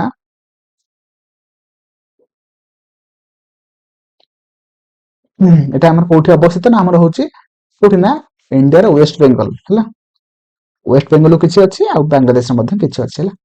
ତ ପରବର୍ତ୍ତୀ ଆମେ କ୍ୱେଶ୍ଚନକୁ ଯିବା। କହିଛି ମାନବ ବିକାଶ ଧାରଣାକୁ ପ୍ରଚଳନ କରିବାର ଶ୍ରେୟ କେଉଁ ବିଦ୍ୱାନଙ୍କୁ ଦିଆଯାଏ, ଯିଏ ଏହାକୁ ଏପରି ପ୍ରକ୍ରିୟା ବୋଲି ବର୍ଣ୍ଣନା କରିଛନ୍ତି ଯାହା ଲୋକମାନଙ୍କର ପସନ୍ଦକୁ ଉନ୍ନତ କରିଥାଏ ଏବଂ ସେମାନଙ୍କ ଜୀବନର ମାନକୁ ଉନ୍ନତ କରେ। ଏଟା କିଏ କହିଥିଲେ? ଯୋଉଟା କି ଏଟା ଅପସନ ସି ହେଇଯିବ ସଠିକ ଆନ୍ସର, ଯୋଉଟା କି ଡକ୍ଟର ମହବୁବ ଉଲ ହକ ହେଲା, ଅପସନ ସି ହେଇଯିବ ସଠିକ ଆନ୍ସର। ତ ପରବର୍ତ୍ତୀ କ୍ୱେଶ୍ଚନ କହିଛି ନିମ୍ନଲିଖିତ ସ୍ମାରକୀ ଗୁଡିକ ମଧ୍ୟରୁ କେଉଁଟି ବିଶେଷତଃ ଏକ ପ୍ରସ୍ତର ଖୋଦିତ ସ୍ଥାପତ୍ୟ ଏବଂ ମନୋଲିଥିକ ମୂର୍ତ୍ତିକଳା ପାଇଁ ୟୁନେସ୍କୋ ବିଶ୍ୱ ଐତିହ୍ୟ ସ୍ଥଳ ଭାବରେ ସ୍ୱୀକୃତିପ୍ରାପ୍ତ ଅଟେ? ଅପସନ ଅଛି ଏଲୋରା ଗୁମ୍ଫା, କୁତୁବ ମିନାର, ତାଜମହଲ, ଇଣ୍ଡିଆ ଗେଟ୍। ତ ମତେ କୁହନ୍ତୁ ଠିକ ଆନ୍ସର କଣ ହବ? ଯୋଉଟା କି ଅପସନ ଯୋଉଟା କି ଏଲୋରା ଗୁମ୍ଫା, ଯୋଉଟା କି ବୁଦ୍ଧିଷ୍ଟର ଗୋଟେ ପ୍ଲେସ ଅଟେ ହେଲା, ଯୋଉଟା ଆମର କୋଉଠି ଅଛି ନା ମହାରାଷ୍ଟ୍ରରେ ଅଛି ହେଲା। ଆଉ କୁତୁବ ମିନାର କୋଉଠି ଅଛି ମତେ କୁହନ୍ତୁ, ଆପଣ ଜାଣିଛନ୍ତି? ଯୋଉଟା କି ଦିଲ୍ଲୀରେ ଅଛି। ତାଜମହଲ କୋଉଠି ଅଛି ନା ଉତ୍ତରପ୍ରଦେଶରେ ଅଛି। ଇଣ୍ଡିଆ ଗେଟ୍ କୋଉଠି ଅଛି ନା ନ୍ୟୁ ଦିଲ୍ଲୀରେ ଅଛି ହେଲା। ତ ପରବର୍ତ୍ତୀ କ୍ୱେଶ୍ଚନକୁ ଆମେ ଯିବା। ପରବର୍ତ୍ତୀ କ୍ୱେଶ୍ଚନ କହିଛି ବୌଦ୍ଧ ଅବଶେଷ ବହନ କରିଥିବା ଏକ ବିଶାଳ ପ୍ରସ୍ତର ନିର୍ମିତ ଗମ୍ବୁଜାକୃତି ଢାଞ୍ଚା ପାଇଁ ଜଣାଶୁଣା ସମ୍ରାଟ ଅଶୋକଙ୍କ ସହ ସମ୍ପୃକ୍ତ ଐତିହ୍ୟ ସ୍ଥଳ କେଉଁଠି ଅଟେ ହେଲା, ଆମର କୋଉଟା ଯୋଉଟା ଗୋଟେ ବୁଦ୍ଧିଷ୍ଟ ପ୍ଲେସ ଅଟେ? ଅପସନ ଅଛି ଚାରମିନାର, ଲାଲକିଲ୍ଲା, ଶାନ୍ତିସ୍ତୂପ, ହମ୍ପି। ସଠିକ ଆନ୍ସର ହବ ଅପସନ ସି ଝାନ୍ସୀ। ଓକେ, ତ ପରବର୍ତ୍ତୀ କ୍ୱେଶ୍ଚନ କହିଛି ନିମ୍ନଲିଖିତ ମଧ୍ୟରୁ କେଉଁଟି ଭାରତର ଏକ ସାମ୍ବିଧାନିକ ସଂସ୍ଥା ଅଟେ? ଚାରିଟା ଅପସନ ମଧ୍ୟରୁ କୋଉଟା ଯୋଉଟା କି ଗୋଟେ ସାମ୍ବିଧାନିକ ସଂସ୍ଥା ଅଟେ, ବା ଆମର କନଷ୍ଟିଟ୍ୟୁସନାଲ। ଅପସନ ଅଛି ଜାତୀୟ ମାନବାଧିକାର ଆୟୋଗ, ଅପସନ ବି ଭାରତର ନିର୍ବାଚନ ଆୟୋଗ, ନା କେନ୍ଦ୍ରୀୟ ସତର୍କତା ଆୟୋଗ, ନା ଭାରତୀୟ ପ୍ରତିଭୂତି ଏବଂ ବିନିମୟ ବୋର୍ଡ। ତ କୁହନ୍ତୁ କୋଉଟା ଆମର ଗୋଟେ ଏକ ସାମ୍ବିଧାନିକ ସଂସ୍ଥା ଅଟେ? ଯୋଉଟା କି ଅପସନ ବି ଯୋଉଟା କି ଭାରତର ନିର୍ବାଚନ ଆୟୋଗ ହେଲା। ତ ଅପସନ ବି ହେଇଯିବ ଆପଣମାନଙ୍କର ସଠିକ ଆନ୍ସର ହେଲା। ଏରା ସବୁ ଆମର TCS ବେଷ୍ଟ MCQ, ଆପଣମାନେ ଜାଣିପାରୁଥିବେ ଏହାର ଲେବୁଲ କେତେ ଅଛି ହେଲା। ପ୍ରଥମ କ୍ୱେଶ୍ଚନ ଆପଣମାନେ ଦେଖିପାରୁଥିବେ, ପ୍ରଥମ କ୍ୱେଶ୍ଚନ ଅଛି ଗୋଟେ ଟ୍ରାନ୍ସଲେସନ ହେଲା। କହିଛି ନିମ୍ନଲିଖିତ ବିକଳ୍ପ ଗୁଡିକ ମଧ୍ୟରୁ ଦିଆଯାଇଥିବା ଓଡ଼ିଆ ବାକ୍ୟର ସଠିକ ଇଂରାଜୀ ଅନୁବାଦ ବାଛନ୍ତୁ ହେଲା, ମାନେ ଟ୍ରାନ୍ସଲେସନ କଥା ସେ ପଚାରିଛି। କହିଛି ଓଡ଼ିଆରେ କହିଛି ପୁରୀର ଜଗନ୍ନାଥ ମନ୍ଦିର ଓଡ଼ିଶାର ଗର୍ବ ଅଟେ ହେଲା। କହିଛି ପୁରୀର ଜଗନ୍ନାଥ ମନ୍ଦିର ଓଡ଼ିଶାର ଗର୍ବ ଅଟେ। ତ ଏଇଟା ଯୋଉ ଚାରିଟାଙ୍କ ଅପସନ ଦିଆଯାଇଛି, ଚାରିଟାଙ୍କ ଅପସନ ଚାରିଟାଙ୍କ ମଧ୍ୟରୁ ଆମର କୋଉଟା ଠିକ ଅଛି? ତ ଫାର୍ଷ୍ଟ ଅପସନ ଅଛି the Jagannath temple of Puri is the pride of Odisha. Option B ଅଛି Jagannath temple of Puri are pride of Odisha. ତାପରେ କହିଛି ତ Jagannath temple be proud of Odisha. Option D ଅଛି Jagannath temple is pride to Odisha. ଦେଖନ୍ତୁ ପ୍ରାଉଡ ହବ ନାହିଁ, ଆର୍ ହବ ନାହିଁ ଏଠି, ତାପରେ ଆସିଲା ପ୍ରାଇଡ ଟୁ ଓଡ଼ିଶା, ଏମିତି କିଛି ହବନି ଏଠି ହେଲା, ମାନେ ତାର ମାନେ ସେଣ୍ଟେନ୍ସର ମାନେ ମିନିଂ କିଛି ବୁଝଉନାହିଁ ହେଲା। ତ ଅପସନ ଏଟା ବୁଝଉଛି ନା କଣ କହିଛି ଏଠି, the Jagannath temple of Puri is the pride of Odisha, ଯୋଉଟା କି ଆମର ଅପସନ ଏ ହେଇଯିବ ସଠିକ ଆନ୍ସର ହେଲା। ତ option A will be right answer. ଏହାପରେ ପରବର୍ତ୍ତୀ କ୍ୱେଶ୍ଚନକୁ ଯିବା। ପରବର୍ତ୍ତୀ କ୍ୱେଶ୍ଚିନ୍ କହିଛି ନିମ୍ନଲିଖିତ ବିକଳ୍ପ ଗୁଡ଼ିକ ମଧ୍ୟରୁ ଦିଆଯାଇଥିବା ଓଡ଼ିଆ ବାକ୍ୟର ସଠିକ ଇଂରାଜୀ ଅନୁବାଦ ବାଛନ୍ତୁ। ହେଲା, ଏଠି କହିଛି ଏହି ଉଡ଼ାଜାହାଜ ଲମ୍ବା ଆନ୍ତର୍ଜାତିକ ଉଡ଼ାଣ ପାଇଁ 200 ଯାତ୍ରୀ ପର୍ଯ୍ୟନ୍ତ ବାହନ କରିପାରେ। ହେଲା, କହିଛି ଏଠି ଯୋଉଟା କି ଇଂଲିଶରେ କଣ ହବ ଆମେ ଦେଖିବା। ଫାର୍ଷ୍ଟ କହିଛି this aircraft can carry up to 200 passengers safely on long international flights. Option B କହିଛି this aircraft can carries up to 200 passengers safely on long international flights. Option C କହିଛି this aircraft can carry up 200 passengers safely on long international flights. ତାପରେ କହିଛି this aircraft can carry up to 200 passengers safely on long international flight. ଦେଖନ୍ତୁ carried up ଏଠି ହବ ନାହିଁ first କଥା। ତାପରେ ଆସିଲା କଣ ଏଠି ଦେଖନ୍ତୁ କ୍ୟାନ୍ ପରେ ଆମର ଏସ୍ ବସିବ ନାହିଁ, ଏଟା ଭୁଲ। ତାପରେ ଆସିଲା ଏଠି ପ୍ୟାସେଞ୍ଜର ଏଠି ଏସ୍ ଲାଗିବ, ଖାଲି ପ୍ୟାସେଞ୍ଜର ଅଛି। ହେଲା, ସେଥିପାଇଁ ଆମର ଅପସନ ଏଟା ହେଇଯିବ ସଠିକ ଆନ୍ସର, ଯୋଉଟା କି this aircraft can carry up to 200 passengers। ହେଲା, ଏସ୍ ଲାଗିବ, safely on long international flights. ହେଲା, ଅପସନ ଏ। ନା ଆପଣମାନେ ଓଡ଼ିଆ ଗ୍ରାମାର କରୁଛନ୍ତି, କିନ୍ତୁ ଏଠି ଆପଣମାନେ ଇଂଲିଶ ଗ୍ରାମାର ପଢିଥିଲେ ଏଟା କରିପାରିବେ। ହେଲା, ଅପସନ ଏ ହେଇଯିବ ଆପଣମାନଙ୍କର ସଠିକ ଆନ୍ସର। ତ ପରବର୍ତ୍ତୀ ଆମେ କ୍ୱେଶ୍ଚିନକୁ ଯିବା। ତ ପରବର୍ତ୍ତୀ କ୍ୱେଶ୍ଚିନ କହିଛି ନିମ୍ନଲିଖିତ ବିକଳ୍ପ ଗୁଡ଼ିକ ମଧ୍ୟରୁ ହେଲା ଇଂରାଜୀ ବାକ୍ୟଟି ସଠିକ ଓଡ଼ିଆ ଅନୁବାଦ ବାଛନ୍ତୁ। ହେଲା, ତ ପ୍ରଥମ କ୍ୱେଶ୍ଚିନ କହିଛି the new bridge will connect to major cities of state. ହେଲା, ଏଟାକୁ ଆମେ ଓଡ଼ିଆରେ ଦେଖିବା କୋଉଟା ଠିକ ହବ। ଫାର୍ଷ୍ଟ ଅପସନ କହିଛି ନୂତନ ପୋଲ ରାଜ୍ୟର ଦୁଇଟି ମୁଖ୍ୟ ସହରକୁ ସଂଯୋଗ କରିବ।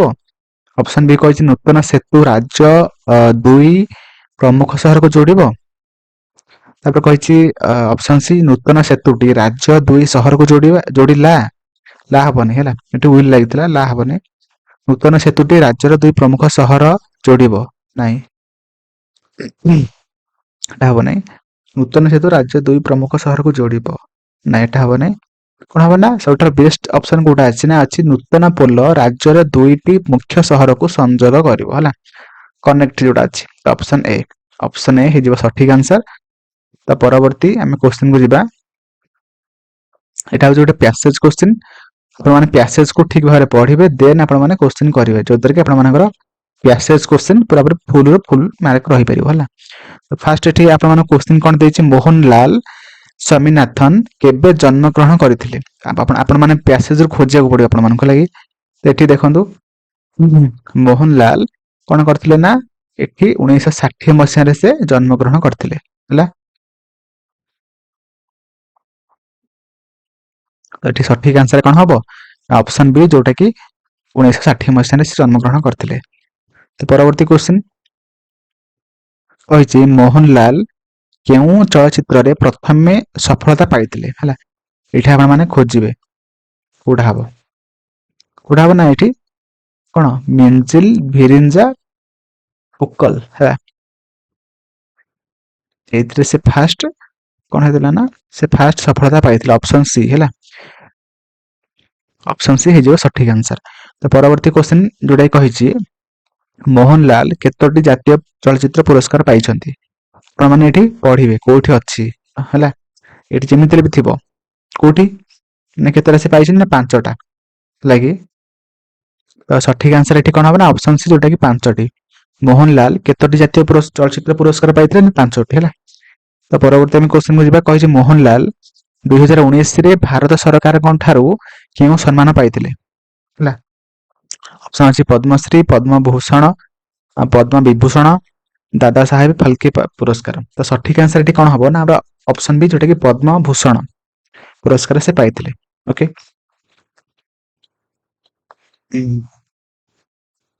ତ ପରବର୍ତ୍ତୀ କ୍ୱେଶ୍ଚିନ ଏଠି କହିଛି କେଉଁ ଜାତୀୟ ଚଳଚ୍ଚିତ୍ର ପୁରସ୍କାର ସମାରୋହରେ ତାଙ୍କୁ ଦାଦା ସାହେବ ଫାଲକେ ପୁରସ୍କାରରେ ସମ୍ମାନିତ କରାଯାଇଥିଲା।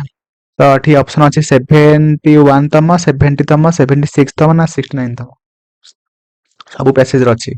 ହେଲାକି ମୁଁ ପ୍ୟାସେଜ ଆପଣମାନଙ୍କୁ ଯେତେବେଳେ ଦେଖେଇ ଦଉଛି ଆପଣମାନେ ମତେ ଏଠି ପଜ କରିକି ଭିଡିଓଟାକୁ ଦେଖନ୍ତୁ, ଦେଖିଲା ପରେ ସେ ଦେଖନ୍ତୁ ଏଇଟା 71ତମ। ହେଲା, ଅପସନ ଏ ହେଇଯିବ ସଠିକ ଆନ୍ସର, ଯୋଉଟା କି 71ତମ ପୁରସ୍କାର ସମାରୋହରେ ତାଙ୍କୁ ଦାଦା ସାହେବ ପୁରସ୍କାର ଫାଲକେ ପୁରସ୍କାର ସେ ସମ୍ମାନିତ କରାଯାଇଥିଲା। ହେଲା, ପରବର୍ତ୍ତୀ କ୍ୱେଶ୍ଚନ କହିଛି ମାନିଲେ ଠାକୁର ନ ମାନିଲେ ପଥର, ଏହି ଲୋକ କଥାଟିର ଅର୍ଥ କଣ? ତ ଫାର୍ଷ୍ଟ ଅପସନ ଅଛି ବଡ ନିରାପର ବ୍ୟବସ୍ଥା, ଅପସନ ବି ଅଛି ବିଶ୍ୱାସ ମୂଳରେ ସବୁକିଛି, ଅପସନ ସି ଅଛି ଅଯୋଗ୍ୟ ଲୋକଙ୍କୁ ଗୁରୁ ଦାୟିତ୍ୱ, ଅପସନ ଡି ଅସାର କଥାରେ ମନ ଦେବା। ଦେଖନ୍ତୁ ମାନିଲେ ଠାକୁର ନ ମାନିଲେ ପଥର, ଏଟା ହଉଛି ବିଶ୍ୱାସ ମୂଳରେ ସବୁକିଛି। ଯଦି ଆପଣମାନେ ଭଲ ଭାବରେ ବିଶ୍ୱାସ କରୁଥିବେ ତ ଆପଣମାନେ ମାନିବେ, ନହେଲେ ମାନିବେନି, ତ ସେଟା ହଉଛି କଥା। ଅପସନ ବି ବିଶ୍ୱାସ ମୂଳରେ ସବୁକିଛି। ପରବର୍ତ୍ତୀ କ୍ୱେଶ୍ଚନ କହିଛି ହାତୀ ସୁନା କଳସ ଢାଳିବା, ଏହି ଲୋକ କଥାଟିର ଅର୍ଥ କଣ? ତ ଫାର୍ଷ୍ଟ ଅପସନ ଅଛି ହଠାତ୍ ଭାଗ୍ୟୋଦୟ ହେବା, ତାପରେ ଅତିଶୟ ଗର୍ଭରୁ ପତନ, ନଷ୍ଟ ଦ୍ରବ୍ୟ ମୂଲ୍ୟହୀନ, ଆଚୁରି ଆବୁରି ବସି କାର୍ଯ୍ୟ କରିବା। ଦେଖନ୍ତୁ ହାତୀ ସୁନା କଳସ ଢାଳିବାର ଅର୍ଥ ହଉଛି କଣ ନା ହଠାତ୍ ଭାଗ୍ୟୋଦୟ ହେବା। ଏଇ ଯେ ଆର ସ୍ପେଲିଂଟା ଟିକେ ଦେଖିଥାନ୍ତୁ ହେଲା, ଏଟା ପରୀକ୍ଷାରେ ମଧ୍ୟ ପଚାରିବ। ଭାଗ୍ୟୋଦୟ ହେଲା, ଗରେ ଇଏ ଫଳ ଲାଗିବ ହଉଛି ହେଲା। ତ ପରବର୍ତ୍ତୀ କ୍ୱେଶ୍ଚନ କହିଛି ନିମ୍ନଲିଖିତ ମଧ୍ୟରେ ତତ୍ସମ ଶବ୍ଦଟି କଣ? ମାନେ ଯେଉଁ ଶବ୍ଦଟା ସଂସ୍କୃତ ସହିତ ସମାନ ତାକୁ ଆମେ କହିଥାନ୍ତି ତତ୍ସମ ଶବ୍ଦ ହେଲା। ଯୋଉ ଶବ୍ଦଟା ଆମର ସଂସ୍କୃତରୁ ଜାତ ତାକୁ ଆମେ କହିଥାନ୍ତି ତଦ୍ଭବ ହେଲା। ତ ଏଠି ଚାରିଟା ଅପସନ ମଧ୍ୟରୁ କୋଉଟା ଆମର ତତ୍ସମ ଶବ୍ଦ ହେଲା? ଫାର୍ଷ୍ଟ ଅପସନ ଅଛି ନୀର, ନେତ, ନେଉଳ, ନାଚ। ତ ସଠିକ ଆନ୍ସର ଏଠି କଣ ହବ? ହଉଛି ନୀର। ନୀର ହଉଛି ଆମର ସଂସ୍କୃତ ସହିତ ସମାନ, ସେଥିପାଇଁ ଆମର ଏଟା ହେଇଯିବ ଆମର ତତ୍ସମ ଶବ୍ଦ ହେଲା। ଅପସନ ଏ ହେଇଯିବ ଆପଣମାନଙ୍କର ସଠିକ ଆନ୍ସର ହେଲା। ତ ପରବର୍ତ୍ତୀ କ୍ୱେଶ୍ଚନ କହିଛି ଶିକ୍ଷକ ସୁସ୍ପଷ୍ଟ ଭାବେ ବୁଝାଇଲେ, ଏହି ବାକ୍ୟରେ କ୍ରିୟା ବିଶେଷଣ ପଦ କେଉଁଟି? ହେଲା, କଣ ହେଲା ଶିକ୍ଷକ ସୁସ୍ପଷ୍ଟରେ ବୁଝାଇଲେ। ତ ଅପସନ ଅଛି ଶିକ୍ଷକ ସୁସ୍ପଷ୍ଟ ଭାବେ ନା ବୁଝାଇଲେ। କଣ ହବ ନା ସେ ଯୋଉଟା ଆମର ଗୋଟେ କାମକୁ ବିଶେଷିତ କରୁଥିବ ତାକୁ ଆମେ କହିବା କ୍ରିୟା ବିଶେଷଣ ହେଲା। ଯୋଉଟା ଆମର ଗୋଟେ କ୍ରିୟାକୁ ବିଶେଷିତ କରୁଥିବ ତାକୁ ଆମେ କହିଥାନ୍ତି କ୍ରିୟା ବିଶେଷଣ। ତ ଏଠି ଆମର କଣ ନା ବୁଝାଇଲେ ହଉଛି ଗୋଟେ କ୍ରିୟା, ତାକୁ ବିଶେଷିତ କରୁଛି କି ନା ଆମର ସୁସ୍ପଷ୍ଟ ଭାବେ। ତ ଅପସନ ସି ହେଇଯିବ ଆପଣମାନଙ୍କର ସଠିକ ଆନ୍ସର, ଯୋଉଟା କି ସୁସ୍ପଷ୍ଟ ଭାବରେ ସେ ବୁଝାଉଛନ୍ତି। ଅପସନ ସି ହେଇଯିବ ସଠିକ ଆନ୍ସର। ପରବର୍ତ୍ତୀ କ୍ୱେଶ୍ଚନ ଏଠି ଆପଣମାନଙ୍କୁ ପଚାରିଛି ଆଶୀର୍ବାଦ ଶବ୍ଦର ସଠିକ ବନାନଟି ବାଛ। ଆଶୀର୍ବାଦ ଶବ୍ଦ ଦେଖନ୍ତୁ ଏଠି ଆପଣମାନଙ୍କୁ ସେ ମାନେ ଠିକ ସ୍ପେଲିଂଟା ସେ ଆପଣମାନଙ୍କୁ ଦେଇଦେଇଛି ହେଲା। ତ ସେଇଟା ହିଁ ଆମର ଆନ୍ସର ହବ ଅପସନ ସି ହେଲା, ଆଶୀର୍ବାଦ। ଯେତେବେଳେ କ୍ୱେଶ୍ଚିନଟା ମାନେ ପ୍ରାକ୍ଟିସ କରୁଛନ୍ତି ଟିକେ ଗୋଟେ ରଫ୍ ଖାତାରେ ଲେଖି ଦିଅନ୍ତୁ ଆଶୀର୍ବାଦ ଏଇଟା ହେଲା, ବରେ ରେଫ୍ ଲାଗିବ। ତାପରେ ପରବର୍ତ୍ତୀ କ୍ୱେଶ୍ଚନ କହିଛି ମୋ ଚିଠି ପଢି ଶୀଘ୍ର ଉତ୍ତର ଡ୍ୟାସ୍, ଏଠି ଉପଯୁକ୍ତ କ୍ରିୟାପଦଟି ବାଛି ଶୂନ୍ୟ ସ୍ଥାନ ପୂରଣ କର। ଏଠି କଣ ହବ? ଲେଖିବ, ପଢିବ, ଦେଖିବ, ଦେବ। ଏଟା ସଠିକ ଆନ୍ସର କଣ ହବ ନା ଏଠି ମୋ ଚିଠି ପଢି ଶୀଘ୍ର ଉତ୍ତର ଦେବ ହେଲା। ଅପସନ ଡି ହେଇଯିବ ସଠିକ ଆନ୍ସର ହେଲା। ତ ପରବର୍ତ୍ତୀ କ୍ୱେଶ୍ଚନ ଯିବା। ପରବର୍ତ୍ତୀ କ୍ୱେଶ୍ଚନ କହିଛି ନିମ୍ନୋକ୍ତରେ ଥିବା ପଦମାନଙ୍କ ମଧ୍ୟରୁ କ୍ରିୟା ବିଶେଷଣ ପଦଟି ବାଛ ହେଲା। ଏଠି ଆମର କୋଉଟା ଗୋଟେ କ୍ରିୟା ବିଶେଷଣ? ତ କହିଛି ଏଠି ବସନ୍ତ ସ୍ୱଭାବତଃ ନମ୍ର ଥିଲେ ହେଲା। ଏଠି ଫାର୍ଷ୍ଟ ଅପସନ କହିଛି ବସନ୍ତ ନମ୍ର ସ୍ୱଭାବତଃ ଥିଲେ। ତ ଏଠି ସଠିକ ଆନ୍ସର କଣ ହବ ନା ଆମର ହଉଛି ଅପସନ ସି, ଯୋଉଟା କି ସ୍ୱଭାବତଃ ହେଲା। ଏଟା ହଉଛି ଆମର ଗୋଟେ କ୍ରିୟା ବିଶେଷଣ ହେଲା। ତ option C will be right answer.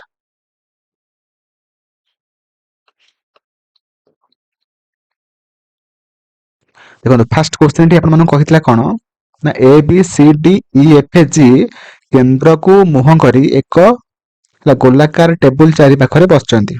ତ ଏଫ ର ଡାହାଣ ପାର୍ଶ୍ୱ ତୃତୀୟ ସ୍ଥାନରେ ଇ ବସିଛି ହେଲା। ତାପରେ କହିଛି ସି ର ଡାହାଣ ପାର୍ଶ୍ୱ ଚତୁର୍ଥ ସ୍ଥାନରେ ଡି ବସିଛନ୍ତି। ଇ ର ଡାହାଣ ପାର୍ଶ୍ୱ ଦୁଇଟି ସ୍ଥାନରେ ଏ ବସିଛନ୍ତି।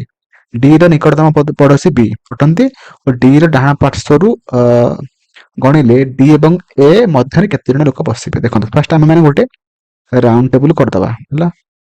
କେତେ ଜଣ ଅଛନ୍ତି? A B C D E F G ମାନେ 7 ଜଣ। ତ 7ଟା ଚେୟାର ଏଠି ବସେଇଦବା, 4 5 6 7 ହେଲା। ତ ଏବେ ସେ ଫାର୍ଷ୍ଟ କଣ କହିଥିଲା ନା ଏଫ ର ଡାହାଣ ପାର୍ଶ୍ୱ ତୃତୀୟ ସ୍ଥାନରେ ଇ ବସିଛି ହେଲା। ଧର ଏଇଠି ମୁଁ ଆପଣମାନଙ୍କର ଏଫ କୁ ବସେଇଦେଲି, ତ ଡାହାଣ ପାର୍ଶ୍ୱରେ ତୃତୀୟ ସ୍ଥାନରେ ମାନେ ଏଫ 1 2 3 ମାନେ ଏଇଠି କିଏ ବସିଛି ନା ଇ ବସିଛି, ବୁଝିପାରିଲେ? ଓକେ। ତ ତାପରେ କଣ କହିଛି ନା ସି ର ଡାହାଣ ପାର୍ଶ୍ୱ ଚତୁର୍ଥ ସ୍ଥାନରେ ଡି ବସିଛନ୍ତି ହେଲା। ସି ର ଡାହାଣ ପାର୍ଶ୍ୱ ଚତୁର୍ଥ ସ୍ଥାନରେ ଧର ମୁଁ ଏଇଠି ସି କୁ ବସେଇଦେଲି ହେଲା। ସରି ସି ଗୋଟେ ବସେଇବା ଏଠି କାହାକୁ ବସେଇବା ନା ଡି ମାନେ ଡି କୁ ବସେଇବା ମାନେ ଡି ର ସି ର ଡାହାଣ ପାର୍ଶ୍ୱ ଚତୁର୍ଥ ସ୍ଥାନରେ ଡି ବସିଛନ୍ତି। ଓହୋ ହଁ ସି ର ଡାହାଣ ପାର୍ଶ୍ୱ ଓକେ ତ ଏଇଠି ମୁଁ ଆପଣମାନଙ୍କୁ ସି ବସେଇ ଦଉଛି ହେଲା ଏଇଠି ମୁଁ ସି କୁ ବସଉଛି ହେଲା ଆପଣମାନେ ମନ ଇଚ୍ଛା ମାନେ କରିପାରିବେ ନାହିଁ କିନ୍ତୁ ଆପଣମାନେ ଟ୍ରାଏ କରିବେ ଧର ଏଇଠି ବସେଇକି ଦେଖିବେ ଏଠି ବସେଇକି ଦେଖିବେ କିନ୍ତୁ ସବୁ କଣ୍ଡିସନ ଗୁଡାକ ଆପ୍ଲାଏ ହଉଥିବ ତେବେ ଯାଇକି ଆପଣମାନେ ଠିକ ଆନ୍ସର ପାଇପାରିବେ ହେଲା ତ ସି ଏଇଠି ବସେଇବା ତ ଯଦି ସେଇଠି ବସେଇଲି ଡାହାଣ ପାର୍ଶ୍ୱ ମାନେ ଏଇପଟଟା ହେଲା 1 2 3 4 ମାନେ ଏଇଠି କିଏ ବସିଲା ଡି ବସିଲା ବୁଝିପାରିଲେ ତାପରେ କହିଛି ଇ ର ଡାହାଣ ପାର୍ଶ୍ୱ ଦ୍ୱିତୀୟ ସ୍ଥାନରେ ଏ ବସିଛନ୍ତି ହେଲା ଇ ର ଡାହାଣ ପାର୍ଶ୍ୱ ଦ୍ୱିତୀୟ ସ୍ଥାନ ମାନେ 1 2 ମାନେ ଏଇଠି ଏ ବସିଛି ହେଲା ତାପରେ କହିଛି ଡି ର ନିକଟତମ ପଡୋଶୀ ବି ଅଟନ୍ତି ଡି ର ନିକଟତମ ପଡୋଶୀ କିଏ ନା ବି ଏଠି ବି ବସେଇବା ଏଠି ଆଉ ତ ଗୋଟେ ଜାଗା ନାହିଁ ନା ଲାଷ୍ଟ ବଳିଲା କିଏ ନା ଆମର ଏଠି ଫାଷ୍ଟ ଲାଷ୍ଟକୁ ବଳିଲା ଜି ଏଠି ଜି ବସେଇଦବା ଆଉ ତ ଏବେ ସେ ଆପଣମାନଙ୍କୁ କୋଶ୍ଚିନ୍ ପଚାରିଛି କହିଛି ଡି ର ଡାହାଣ ପଟେ ମାନେ ଏଇ ଡାହାଣ ପଟରେ ଏ ଡି ଆଣ୍ଡ ଏ ଭିତରେ କେତେ ଜଣ ପଡୋଶୀ ବସିଛନ୍ତି ବା କେତେ ଜଣ ଲୋକ ବସିଛନ୍ତି ତ 1 2 3 ତ ସଠିକ ଆନ୍ସର ତାହେଲେ କଣ ହେଇଯିବ ନା ଆମର ଅପସନ ସି ଯୋଉଟା କି 3 ହେଲା ତ option C will be right answer okay ତ ଏଇଭଳି ଭାବରେ ଆପଣମାନେ କୋଶ୍ଚିନ୍ କୁ କରିବେ ଟିକେ ଟାଇମ କନଜ୍ୟୁମିଂ କିନ୍ତୁ ଭଲ କୋଶ୍ଚିନ୍ ହେଲା ଏଇ ଟାଇପରେ ହିଁ କୋଶ୍ଚିନ୍ ଏବେ ପଡୁଛି ହେଲା ଆପଣମାନେ ଭାବିବେନି କି ଖାଲି ରିଜନିଂ କୁ ଛାଡିକି ମୁଁ ଚାକିରି ପାଇଯିବି ସେମିତି ହବନି ସବୁ ସବଜେକ୍ଟ କୁ କିଛି ନା କିଛି କରିବାକୁ ପଡିବ ହେଲା ଏଇନା ବହୁତ କମ୍ପିଟିସନ ତ ପରବର୍ତ୍ତୀ କୋଶ୍ଚିନ୍ ଏଠି କହିଛି ଆପଣମାନଙ୍କୁ କହିଛି S A T U V M N ଓଙ୍କ ମଧ୍ୟରୁ ପ୍ରତ୍ୟେକଙ୍କର ସୋମବାରରୁ ଆରମ୍ଭ ହୋଇ ପରୀକ୍ଷା ରବିବାରରେ ଶେଷ ହେଉଥିବା ଗୋଟିଏ ସପ୍ତାହର ଭିନ୍ନ ଭିନ୍ନ ଦିନରେ ପରୀକ୍ଷା ଅଛି ତ ଟି ପୂର୍ବରୁ କେବଳ 2 ଜଣଙ୍କର ବ୍ୟକ୍ତିଙ୍କର ପରୀକ୍ଷା ଅଛି ୟୁ ପରେ କେବଳ ଜଣେ ବ୍ୟକ୍ତିଙ୍କର ପରୀକ୍ଷା ଅଛି ଓ ଟି ଓ ଏମ୍ ମଧ୍ୟରେ କେବଳ 3 ଜଣଙ୍କର ବ୍ୟକ୍ତିଙ୍କର ପରୀକ୍ଷା ଅଛି ଏନ୍ ଓ ଏସ୍ ଙ୍କ ମଧ୍ୟରେ କେବଳ ଜଣେ ବ୍ୟକ୍ତିଙ୍କର ପରୀକ୍ଷା ଅଛି ଏନ୍ ଙ୍କ ଠିକ ପୂର୍ବ ଦିନ ଭି ଙ୍କ ପରୀକ୍ଷା ଅଛି ତେବେ ଓ ଏନ୍ ମଧ୍ୟରେ କେତେ ଜଣ ବ୍ୟକ୍ତି ପରୀକ୍ଷା ଅଛି ହେଲା ପଚାରିଛି ହେଲା ଫାଷ୍ଟ ଆପଣମାନେ 7ଟା କାଟି ଆଣିବେ ହେଲା ସପ୍ତାହରେ 7 ଦିନ 3 5 6 7 ହେଲା ଏଟା ହେଲା କଣ ମଣ୍ଡେରୁ ଷ୍ଟାର୍ଟ ହେଇଛି Monday Tuesday Wednesday Thursday Friday Saturday Sunday ବୁଝିପାରିଲେ ତ ଫାଷ୍ଟ କଣ କହିଛି ଦେଖନ୍ତୁ ପଢନ୍ତୁ ଫାଷ୍ଟ କଣ କହିଛି ନା ଟି ପୂର୍ବରୁ କେବଳ 2 ଜଣ ବ୍ୟକ୍ତି ପରୀକ୍ଷା ଦେଇଛନ୍ତି ତାହେଲେ ଏଇଟା ଆମେ କୋଉଠି ବସେଇବା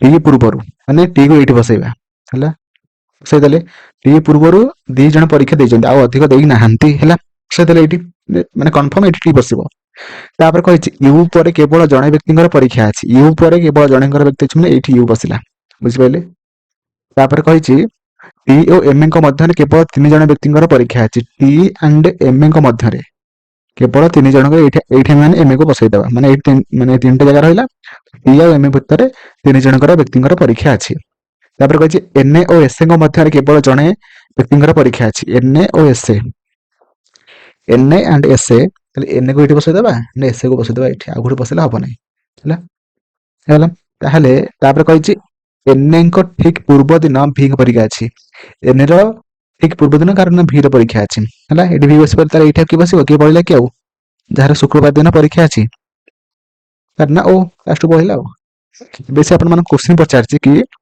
ଓ ଏନ୍ ମଧ୍ୟରେ କେତେ ଜଣଙ୍କର ବ୍ୟକ୍ତିଙ୍କର ପରୀକ୍ଷା ଅଛି ଓ ଆଣ୍ଡ ଏନ୍ ଏଟା ଓ 2 ଜଣଙ୍କର ପରୀକ୍ଷା ଅଛି ହେଲା ତ ଅପସନ ବି ହେଇଯିବ ଆପଣମାନଙ୍କର ସଠିକ ଆନ୍ସର ହେଲା ତ ଏଇଭଳି ଭାବରେ ସବୁ କୋଶ୍ଚିନ୍ କରିବେ ଟିକେ ଟାଇମ ଲାଗିବ କିନ୍ତୁ ଭଲ କୋଶ୍ଚିନ୍ ହେଲା ପ୍ରାକ୍ଟିସ କରନ୍ତୁ ମାନେ ମୋ ଏଇ ଚ୍ୟାନେଲରେ ଏବେଠୁ ସବୁ ରିଜନିଂ କୋଶ୍ଚିନ୍ TCS ର ସବୁ ମାନେ ଆମେ ପ୍ରାକ୍ଟିସ କରିବା ସେଥିପାଇଁ ଆପଣମାନେ ସବୁ ଭିଡ଼ିଓକୁ ଦେଖନ୍ତୁ ଆପଣମାନଙ୍କର ଅଟୋମେଟିକ ଯଦି ଏଇ କୋଶ୍ଚିନ୍ ଆପଣମାନଙ୍କୁ ହଉନି ତ ହେଇଯିବ ମୋର ଗ୍ୟାରେଣ୍ଟି ମୁଁ କରିଦେବି ମାନେ କରେଇକି ଦେଖେଇଦେବି ଆପଣମାନଙ୍କର ଆପଣମାନେ ଯଦି ଭାବୁଛନ୍ତି କି ଆପଣମାନଙ୍କର ହବନି କିନ୍ତୁ ମୁଁ କରେଇକି ଦେବି ହେଲା ତ ପରବର୍ତ୍ତୀ କୋଶ୍ଚିନ୍ ପ୍ରାକ୍ଟିସ କରନ୍ତୁ ସବୁ କୋଶ୍ଚିନ୍ ହେଇପାରିବ ହେଲା କୋଉଟା ମାନେ ବାକି ରହିବନି ତ ପରବର୍ତ୍ତୀ କୋଶ୍ଚିନ୍ କହିଛି ନିମ୍ନରେ ଦିଆଯାଇଥିବା 2ଟି ତ୍ରୟୀ ଅନୁସରଣ କରୁଥିବା ଢାଞ୍ଚାକୁ ସମାନ ଭାବେ ଅନୁସରଣ କରୁଥିବା ମାନେ ସେ କହିଛି କି ଏଇ ଦିଟାଙ୍କ ଯାହା ଯୋଉ ଅର୍ଡର ଅଛି ଏଇ 4ଟାଙ୍କ ଅପସନ ମଧ୍ୟରୁ କୋଉଟା ସେମ୍ ଅର୍ଡର ଅଛି ଦେଖନ୍ତୁ ଆମେ ମାନେ ଦେଖିବେ ଏଇଟା ଫାଷ୍ଟ ଆର ରିଲେସନ କଣ ହେଲା ତ ଇଟା ଏମ୍ ଇଟା କଣ ହେଇଛି ନା ଏମ୍ ପରେ ଇ ହେଇଛି ମାନେ କଣ କେମିତି ହେଇଛି ମତେ କୁହନ୍ତୁ ଫାଷ୍ଟ ଇ ପରେ ଦେଖନ୍ତୁ ଇ ପରେ F G H I J K L M ମାନେ -8 ହେଇଛି ଫାଷ୍ଟ ହେଲା ତାପରେ ଓ ପରେ ଏଚ୍ ହେଇଛି ମାନେ H I J K L M N O ମାନେ -7 ହେଇଛି ତାପରେ ଆର ଟା ଟି ହେଇଛି ମାନେ ଆର ଏସ୍ ଟି ମାନେ +1 ହେଇଛି ଏଇଟା ମଧ୍ୟ ସେମ୍ ତ ଏଇ ଚାରିଟାଙ୍କ ଅପସନ୍ ମଧ୍ୟରୁ ଆମର କୋଉଟା ଫାଷ୍ଟ -8 ହେଇଥିବ, ତାପରେ -7 ହେଇଥିବ, ତାପରେ +1 ହେଇଥିବ। ଏଟା ବି C D E F G H I, ହଁ ଏଟା ମଧ୍ୟ -8 ହେଇଛି। ତାପରେ ଡିଟା କେ ହେଇଛି, ମାନେ D E F G H I J K, ଏଟା ମଧ୍ୟ -7 ହେଇଛି। ଏନ୍ ଏ ଓ ପି ଏଟା ମଧ୍ୟ +1 ହେଇଛି। ତାହେଲେ ଆମର ଅପସନ୍ ଏଟା ହେଇଯାଉଛି ସଠିକ ଆନ୍ସର ହେଲା। କାହିଁକିନା ଅପସନ୍ ଏଟା ଆମର ଫାଷ୍ଟ -8 ହେଇଛି, ତାପରେ -7 ହେଇଛି, ତାପରେ +1 ହେଇଛି। ତ ସେଥିପାଇଁ ଆମର ଅପସନ୍ ଏ ହେଇଯିବ ଆପଣମାନଙ୍କର ସଠିକ ଆନ୍ସର ହେଲା। ତ ପରବର୍ତ୍ତୀ ଆପଣମାନଙ୍କୁ ଗୋଟେ କ୍ୱେଶ୍ଚିନ୍ ପଚାରିଛି, କହିଛି ଯଦି ଏ ର ଅର୍ଥ ହରଣ, ବି ର ଅର୍ଥ ଗୁଣନ, ସି ର ଅର୍ଥ ମିଶ୍ରଣ ଏବଂ ଡି ର ଅର୍ଥ ଫେଡାଣ ହୁଏ, ତେବେ ନିମ୍ନଲିଖିତ ସମୀକରଣରେ ପ୍ରଶ୍ନ ଚିହ୍ନ ଡ୍ୟାଶ ସ୍ଥାନରେ, ମାନେ ଏଠି ତାର ଭ୍ୟାଲୁ ପଚାରିଛି ହେଲା। ଦେଖନ୍ତୁ ଫାଷ୍ଟ ଆପଣମାନେ ଏମିତି ଲେଖିଦେବେ 40, ଏ ମାନେ ହରଣ, ତାପରେ ସି ମାନେ ସି ର ଅର୍ଥ ପ୍ଲସ, ଏ ର ବି ର ଅର୍ଥ ଗୁଣନ, ଡି ର ଅର୍ଥ ଫେଡାଣ, ଏ ର ଅର୍ଥ ହରଣ ହେଲା। ତ 11, ଏଇଟା ଫାଷ୍ଟ ବ୍ରାକେଟଟା ଫାଷ୍ଟ କଲେ 5 ହେଇଯାଉଛି, -33 39 ହେଇଯାଉଛି, ପ୍ଲସ 44 ରେ 4 ହରିଲେ 11 ହେଇଯାଉଛି। ତ 39 11 50 -5 ଯୋଉଟା କି 45 ହେଲା। ତ ସଠିକ ଆନ୍ସର ହେଇଯିବ ଆପଣମାନଙ୍କର ଅପସନ୍ ଏ, ଯୋଉଟା କି 45 ହେଲା। 45। ପରବର୍ତ୍ତୀ ଆମେ କ୍ୱେଶ୍ଚିନକୁ ଯିବା। କହିଛି ପ୍ରଦତ୍ତ ଅନୁକ୍ରମକୁ ତର୍କସିଦ୍ଧ ଭାବରେ ସମ୍ପୂର୍ଣ୍ଣ କରିବା ପାଇଁ ନିମ୍ନଲିଖିତ ବିକଳ୍ପ ଗୁଡ଼ିକ ମଧ୍ୟରୁ କେଉଁଟିକୁ ପ୍ରଶ୍ନ ଚିହ୍ନ ସ୍ଥାନରେ ସ୍ଥାପିତ କରାଯାଇପାରିବ ହେଲା। ତ ଦେଖନ୍ତୁ ଫାଷ୍ଟ କଣ ହେଇଛି ନା ବିଟା ଏ ହେଇଛି ହେଲା। ଦେଖନ୍ତୁ କେମିତି ହେଇଛି, ମତେ ଦେଖନ୍ତୁ କୁହନ୍ତୁ ମତେ କମେଣ୍ଟରେ।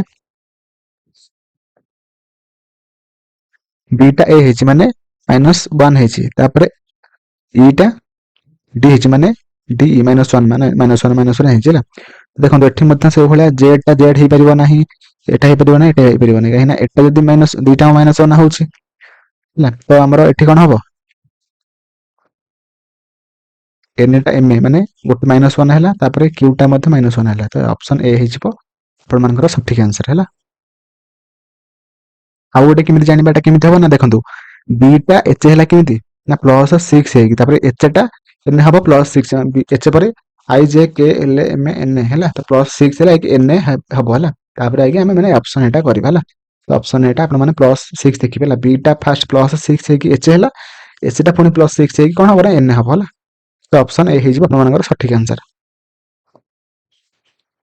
ପରବର୍ତ୍ତୀ ଆମେ କ୍ୱେଶ୍ଚିନକୁ ଯିବା। ପରବର୍ତ୍ତୀ କ୍ୱେଶ୍ଚିନ କହିଛି A@B ର ଅର୍ଥ ହେଲା କଣ ନା ଏ ବି ଙ୍କ ବାପା ଅଟନ୍ତି। ତାପରେ ଏ ଆଣ୍ଡ ବି ର ଅର୍ଥ ହଉଛି ଏ ବି ଙ୍କ ପତ୍ନୀ ଅଟନ୍ତି। ତାପରେ ଏ ହାଜ୍ ବି ର ଅର୍ଥ ହଉଛି ଏ ବି ଙ୍କ ସ୍ୱାମୀ ଅଟନ୍ତି। A%B ର ଅର୍ଥ ହଉଛି ଏ ବି ଙ୍କ ମା ଅଟନ୍ତି। ଏଠି ଆପଣମାନେ କ୍ୱେଶ୍ଚିନ ପଚାରିଛି, ଉପରୋକ୍ତ ଆଧାରରେ ଯଦି P has Q %R and S T ହୁଏ, ତେବେ P ସମ୍ପର୍କରେ T ଙ୍କର କଣ ହେବ ହେଲା। ତ ଏଟା କେମିତି କରିବେ ଦେଖନ୍ତୁ ଫାଷ୍ଟ। ତ P ହାଜ୍ Q ମାନେ କଣ, ଏ ବି ଙ୍କ ସ୍ୱାମୀ ହେଲା, ମାନେ P Q ହେଲା। ବି ଙ୍କ ସ୍ୱାମୀ ମାନେ Q ର ସ୍ୱାମୀ କି ନା P ହେଲା, ଇଏ ହେଲା ସ୍ୱାମୀ, ହେଲା ସ୍ତ୍ରୀ। ତାପରେ କହିଛି ଏଟା ହେଲା କଣ ପରସେଣ୍ଟେଜ, ମାନେ QR ମାନେ ପରସେଣ୍ଟେଜ ମାନେ କଣ ନା ଏ ବି ଙ୍କ ମା ଅଟନ୍ତି, ମାନେ ଇଏ ହଉଛି କାହାର ମା ନା ହଉଛି ଆର୍ ର ହଉଛି ମା ହେଲା। ତାପରେ ଆଣ୍ଡ ମାନେ କଣ ନା ଏ ବି ଙ୍କ ପତ୍ନୀ ଅଟନ୍ତି, ମାନେ ଯୋଉ ଆର୍ ହେଲା ପୁଅ, ଏସ୍ ଟା ହଉଛି ତାର ଏ ବି ଙ୍କ ପତ୍ନୀ, ସରି ଏଟା ହେଲା ମାଇନସ ମାନେ ଝିଅ ହେଲା। ମାନେ ଆର୍ ଟା ହଉଛି ଏସ୍ ର ପତ୍ନୀ, ବୁଝିଲା। ତାପରେ କହିଛି ଆଟ୍ ଦ ରେଟ୍, ଏ ବି ଙ୍କ ବାପା ଅଟନ୍ତି, ମାନେ ହେଲା ଆମର ଡି ର ବାପା ହଉଛି ଏସ୍। ତ ଏବେ ସେ ଆପଣମାନଙ୍କୁ କ୍ୱେଶ୍ଚିନ ପଚାରିଛି ପି କଣ ହବ ନା ତାର ମା ର ହେଲା, ଇଏ ତା ଆର୍ ହଉଛି ତା ମା ର ବାପା ହବ, ମାନେ ମାଙ୍କ ବାପା ଅଜା ଆଉ ହେଲା। ଅପସନ ଡି ହେଇଯିବ ଆପଣମାନଙ୍କର ସଠିକ ଆନ୍ସର, ଯୋଉଟା କି ମାଙ୍କ ବାପା। ପରବର୍ତ୍ତୀ କ୍ୱେଶ୍ଚିନ କହିଛି, ଏକ ନିର୍ଦ୍ଦିଷ୍ଟ କୋଡ ଭାଷାରେ ଲେମନ ସ୍ୟାଣ୍ଡ କୁଇପ୍ କୁ NDHEZF ଭାବରେ ଏବଂ କୁଇପ୍ ଡେସ୍କ ସାଲାଡ କୁ HWWMR ଭାବରେ କୋଡ କରାଯାଇଅଛି, ତେବେ କୁଇପ୍ ର କୋଡ କଣ ହେଲା। ତ ଏମିତି ଫାଷ୍ଟ ଲେଖିଦେବେ, ଫାଷ୍ଟ ଲେମନ ସ୍ୟାଣ୍ଡ କୁଇପ୍ जोटा कि लिखी कौन तार कोड गुड़ा सब NDHIZF तापर कौन ना लिखी whip डेस्क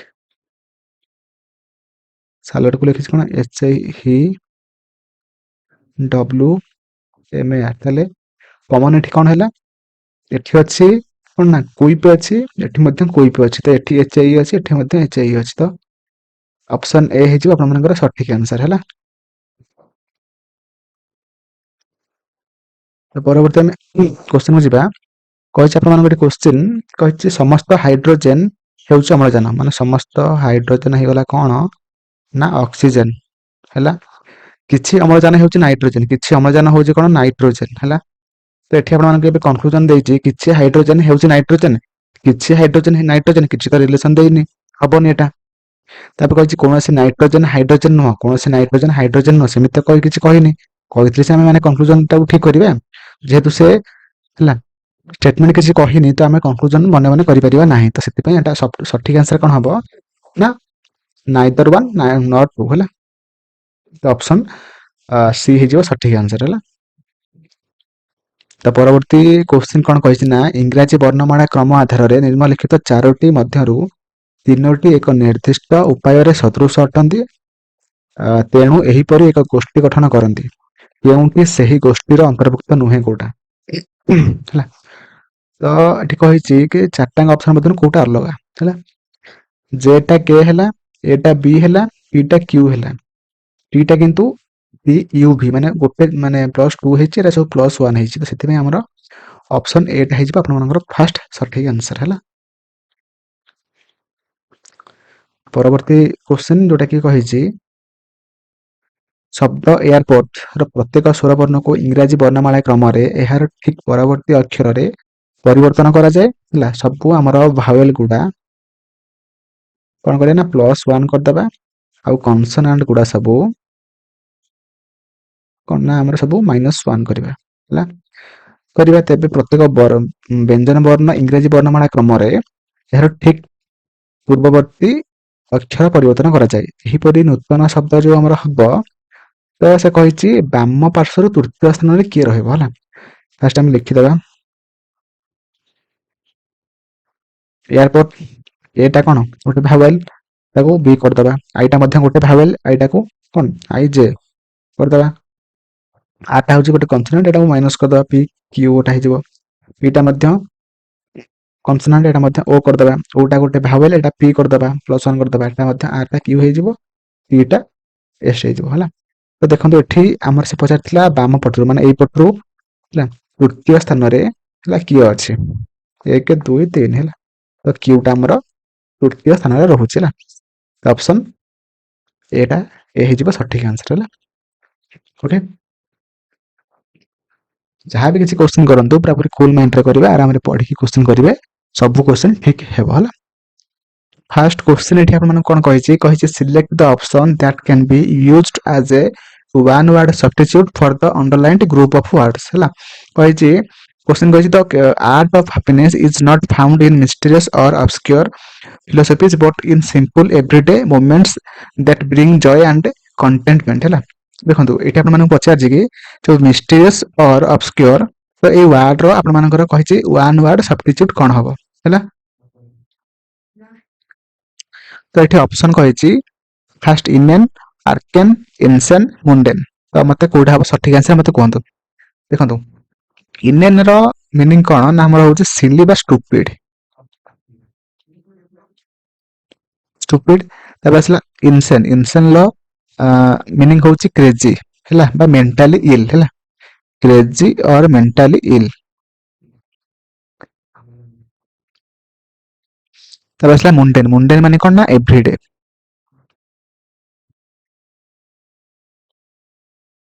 ओके एवरीडे हम कहि पारे नहले ऑर्डिनरी है देखो mysterious or obscure one word substitute कौन हम ना आर्केन है तो ऑप्शन बी हो सठिक आंसर जार हूँ माने कौन ना सीक्रेट और मिस्टीरियस है ऑप्शन बी हो आपंकर सठिक आंसर तो परवर्ती आम क्वेश्चन बुझा कही select the most appropriate antonym of the highlighted word to fill the blank ହେଲା। ତ ଦେଖନ୍ତୁ ଏଠି କଣ କହିଛି ନା ଏ କହିଛି unlike her gregarious nature at school her sister remained dash throughout the evening ହେଲା। ଏଠି କଣ ହବ ଏଇ ଯୋଉ ଗ୍ରିଗେରିୟସ୍ ର ଆଣ୍ଟୋନିମ୍ ଟା କଣ ହବ ହେଲା। ତ ଫାର୍ଷ୍ଟ ଅପସନ ଅଛି ଆଲୁପ୍, ଆଫ୍ରେଡ୍, ସରି ଆଫେବୁଲ, ସୋସିଏବୁଲ, ଏନ୍ଥୁଜିଆଷ୍ଟିକ। ତ ସଠିକ ଆନ୍ସର ଏଠି କଣ ହବ? ଦେଖନ୍ତୁ ଗ୍ରିଗେରିୟସ୍ ର ମାନେ କଣ ନା ହଉଛି ଆମର କଣ ଫ୍ରେଣ୍ଡଲି ହେଲା। କଣ ନା ହଉଛି ଫ୍ରେଣ୍ଡଲି, କିନ୍ତୁ ଆମର ଆଲୁପ୍ ଟା ହଉଛି ଅନଫ୍ରେଣ୍ଡଲି ବା ନଟ୍ ଫ୍ରେଣ୍ଡଲି ହେଲା। ତ ସେଥିପାଇଁ ଆମର ଏଇଟା ହେଇଯିବ ଆମର ଆଣ୍ଟୋନିମ୍। ଆଉ ଏଇ ତିନିଟାଙ୍କ ଆମର କଣ ନା ଆମର ଗ୍ରିଗେରିୟସ୍ ର ସିନୋନିମ୍ ହେଲା। ତ ଅପସନ ଏ ହେଇଯିବ ଆପଣମାନଙ୍କର ଏଠି ସଠିକ ଆନ୍ସର। ପରବର୍ତ୍ତୀ ଆମେ କ୍ୱେଶ୍ଚନକୁ ଯିବା। କହିଛି select the correct form of past tense for the highlighted part in the given sentence. ତ ଫାଷ୍ଟ ମାନେ କ୍ୱେଶ୍ଚନ କହିଛି when I am young I want to be a bus driver ହେଲା। ଏଠି am and want ବଦଳରେ ଆମେ କଣ ବସେଇବା past ଟେନ୍ସରେ। ଦେଖନ୍ତୁ ଏଠି କଣ ହବ ନା will ବି ହବ ନାହିଁ, would want ହବ ନାହିଁ, am wanted ହବ ନାହିଁ, had been wanting ହବ ନାହିଁ, କଣ ହବ ନା was and wanted ହେଲା। ଯେତେବେଳେ ସେ ମାନେ ମୁଁ କଣ ନା ୟଙ୍ଗ ଥିଲି ସେତେବେଳେ ମୁଁ ଗୋଟେ ବସ୍ ଡ୍ରାଇଭର ହେବାକୁ ଚାହୁଁଥିଲି ହେଲା। ତ I was young I wanted to be a bus driver ହେଲା। ତ ଅପସନ ଡି ହେଇଯିବ ଆପଣମାନଙ୍କର ସଠିକ ଆନ୍ସର ହେଲା। ପରବର୍ତ୍ତୀ ଆମେ କ୍ୱେଶ୍ଚନକୁ ଯିବା। କହିଛି for the sentence below identify the option that is correct antonym of the underlined word in the sentence ହେଲା। ତ କହିଛି ଏଠି he made a reluctant apology clearly not satisfied that he had done anything wrong ହେଲା। ତ ରିଲକ୍ଟାଣ୍ଟ ର ଆପଣମାନଙ୍କୁ ଏଠି antonym ପଚାରିଛି ହେଲା। ବିପରୀତ ଶବ୍ଦ କୋଉଟା ହବ? ତ ଅପସନ ଅଛି ଅନୱିଲିଂ, ହେସିଟାଣ୍ଟ ବା ହେଜିଟାଣ୍ଟ, ତାପରେ ଇଗର ନା କସିୟସ୍। ତ ସଠିକ ଆନ୍ସର ଏଠି କଣ ହବ? ରିଲକ୍ଟାଣ୍ଟ ମାନେ କଣ କଣ ହବ ନା ହଉଛି ଆମର ଅନୱିଲିଂ ହେଲା। ଅନୱିଲିଂ ଆଉ ହେସିଟାଣ୍ଟ ଆଣ୍ଡ କସିୟସ୍ ଟା ତିନିଟାଙ୍କ ଆମର ରିଲକ୍ଟାଣ୍ଟ ର କଣ ନା ସିନୋନିମ୍, କିନ୍ତୁ ଇଗର ଟା ହଉଛି ଆମର କଣ ନା ରିଲକ୍ଟାଣ୍ଟ ର ଆଣ୍ଟୋନିମ୍ ହେଲା। ଇଗର ମାନେ କଣ ନା ଆମର ରେଡି ହେବା ବା ଆମର କଣ ଏନ୍ଥୁଜିଆଷ୍ଟିକ। ଅପସନ ସି ହେଇଯିବ ଆପଣମାନଙ୍କର ସଠିକ ଆନ୍ସର। ପରବର୍ତ୍ତୀ କ୍ୱେଶ୍ଚନ କହିଛି ହେଲା ଏଟା ହେଲା ମାନେ ଆମର ଏଠି ଗୋଟେ ସିଚୁଏସନ ଦେଇଛି, ତାର ଇଡିୟମ ଟା କଣ ହବ ହେଲା। କହିଛି during the cricket match Rahul suddenly panicked and missed an easy catch. He became nervous in the critical moment and failed to perform ହେଲା। ଏଠି ଦେଖନ୍ତୁ ଏଠି ଆମେ କୋଉଟା ବସେଇବା? Hit the nail on the head, lost his nerve ନା jump the gun ନା broke the ice. ଦେଖନ୍ତୁ ଲଷ୍ଟ ହିଜ୍ ନର୍ଭ ମାନେ କଣ? ଲଷ୍ଟ ହିଜ୍ ନର୍ଭ ମାନେ କଣ ନା ଗୋଟେ କ୍ରିଟିକାଲ ଟାଇମ ବା ଆମେ ହାର୍ଡ ଟାଇମରେ ଗୋଟେ ଲୋକ ଯୋଉଟା କି ସେ ନର୍ଭସ ହେଇଯାଏ ତାକୁ ଆମେ କହିଛନ୍ତି ଲଷ୍ଟ ହିଜ୍ ନର୍ଭ ହେଲା। ଆଉ hit the nail on the head ମାନେ କଣ ନା said or did the exact right thing ହେଲା। ତାପରେ ଜମ୍ପ ଦ ଗନ୍ ମାନେ କଣ ନା acted too soon before the right time. ଆଉ ବ୍ରୋକ୍ ଦ ଆଇସ୍ ମାନେ କଣ ନା started a conversation in new or tense group ହେଲା। ଏଟା ଲେଖି ରଖିବେ, ଲେଖୁନାହିଁ। ତ ପରବର୍ତ୍ତୀ ଆମେ କ୍ୱେଶ୍ଚନକୁ ଯିବା। କହିଛି complete the following sentence with the correct form of direct speech ହେଲା। ଏଠି କ୍ୱେଶ୍ଚନ କହିଛି ଫାଷ୍ଟ ଦ କୋଚ୍ ସାଉଟେଡ ଡ୍ୟାଶ। ଏଠି କଣ ବସେଇବା? ଅପସନ କହିଛି first you must work harder and we will win the championship, to work harder to so that they would win the championship, to work harder adding that they would win the championship, na that they had to work harder and then they would win the championship। ଦେଖନ୍ତୁ ତ coach ସାଉଟେଡ୍ କଣ କହିଲେ ନା you must work harder and we will win the championship। ତମେମାନେ ସମସ୍ତେ କଠିନ ପରିଶ୍ରମ କର ଯଦ୍ୱାରା କି ଆମେମାନେ ଏଇ ଚାମ୍ପିଅନସିପଟା ଆମେମାନେ ଜିତିପାରିବା। ତ ଅପସନ ଏଟା ହେଇଯିବ ଆପଣମାନଙ୍କର ସଠିକ ଆନ୍ସର, ଯୋଉଟା ଆମର ଡାଇରେକ୍ଟ ସ୍ପିଚରେ ଅଛି। ତ ପରବର୍ତ୍ତୀ ଆମେ କ୍ୱେଶ୍ଚନକୁ ଯିବା। କହିଛି choose the common appropriate verb to substitute the underline segment in the sentence ହେଲା। ମାନେ ଏଇଠି ଗୋଟେ ସେଣ୍ଟେନ୍ସର ଗୋଟେ ଅଣ୍ଡରଲାଇନ୍ ମାନେ କରିଦେଇଛି ସେଣ୍ଟେନ୍ସରୁ, ଆର ମାନେ ଆମେ କୋଉଟା ଏଇ ଚାରିଟାଙ୍କ ଅପସନ ମଧ୍ୟରୁ କୋଉଟା ଆମେ ମାନେ କହିପାରିବା? କହିଛି Hope can be ଫାଉଣ୍ଡ even in difficult time ହେଲା। ଆମେ ଡିଫିକଲ୍ଟ ଟାଇମରେ ଆମେ ହୋପଟାକୁ ଆମେ ଯେମିତି ରଖିବା ଦରକାର, ବୁଝିଲେ, ମାନେ ପଜିଟିଭ ହେଇକି ଆମେ ରହିବା ଦରକାର ହେଲା। ଯଦି ଆପଣମାନଙ୍କର ଗୋଟେ କାମ 99.99% ହେବାର ଚାନ୍ସ ନାହିଁ, କିନ୍ତୁ ଆପଣମାନେ 0.01% ହେବାର ଚାନ୍ସଟାକୁ ମାନେ ଭୁଲିବେନି, ବୁଝିପାରିଲେ କି ନାହିଁ? ଏଇ ଚାନ୍ସଟା ଆପଣମାନେ ରଖିବେ ହେଲା। ଏଇ ଯୋଉ ମାନେ ପଜିଟିଭ ଯୋଉ ଆମର ଥିଙ୍କିଂଟା ଆପଣମାନେ ରଖିବେ, ସେଇଟା ସେ ଆପଣମାନଙ୍କୁ ଗୋଟେ କ୍ୱେଶ୍ଚିନ୍ ପଚାରିଛି। ତ ଏଇ ଚାରିଟାଙ୍କ ଅପସନ ମଧ୍ୟରୁ କାହାର ମାନେ ସେଇଟା? ତ ଫାଷ୍ଟ ଅପସନ ହେଉଛି every cloud has A silver lining ହେଲା। ଏଇଟା କଣ ହବ ନା ଆମର ଏଇଟା ହିଁ ଆନ୍ସର ହବ। କାହିଁକି ନା आम मैंने जिते भी क्रिटिकल टाइम आसुना कहीं सब टाइम आम पॉजिटिव है गोटे आशा रखा दरकार आशा रखिले आप फल पाइबे तापर कहछि all that glitter is not gold है सब अट्रैक्टिव थिंक गोल्ड नुहति बा सुना नुहति है तापर कहछि Rome was not build in day माने कोन ना great thing take time to complete माने आम जोटा जदि आम कोन बड़ करबा चाहूछंती सेटा रात रात हे जीवनी तापर टाइम लागो बुझि पाइले तापर कहछि failure is not stepping stone to success माने कोन sorry is in the stepping stone to success माने कोन mistake help you learn and will later माने आम यदि मिस्टेक करबा तबे आम माने सक्सेस रो रास्ता में आगे चलिबा हला तो परवर्ती हम क्वेश्चन बुझिबा कहिछि एठी आपण मानको वन वर्ड सब्स्टिट्यूट कहिछि ला कि कोन हबो ना कहिछि Ramesh has become an person who come to live permanently in the foreign country माने जदि आपण माने गोटे जानि रखंतु एटा जदि गोटे लोक फॉरेन कंट्री रे परमानेंट रहउछि परमानेंट ताको हम कहबा इमिग्रेंट IMMIGRANT जदि गोटे लोक गोटे फॉरेन कंट्री रे ला टेम्पररी रहउछि माने गोटे काम करबा पय जाईति रहउछि ताको हम कहबा इमिग्रेंट IMIGRANT हला हला नेटिव माने जानछन्ती टूरिस्ट माने आपण माने जानिछन्ती तो परवर्ती क्वेश्चन कहिछि हला गोटे सेंटेंस रा सब अलग अलग माने उल्टा पाल्टा कर देछि आपण माने कहा पर कोडा रखिबे ते कहंतु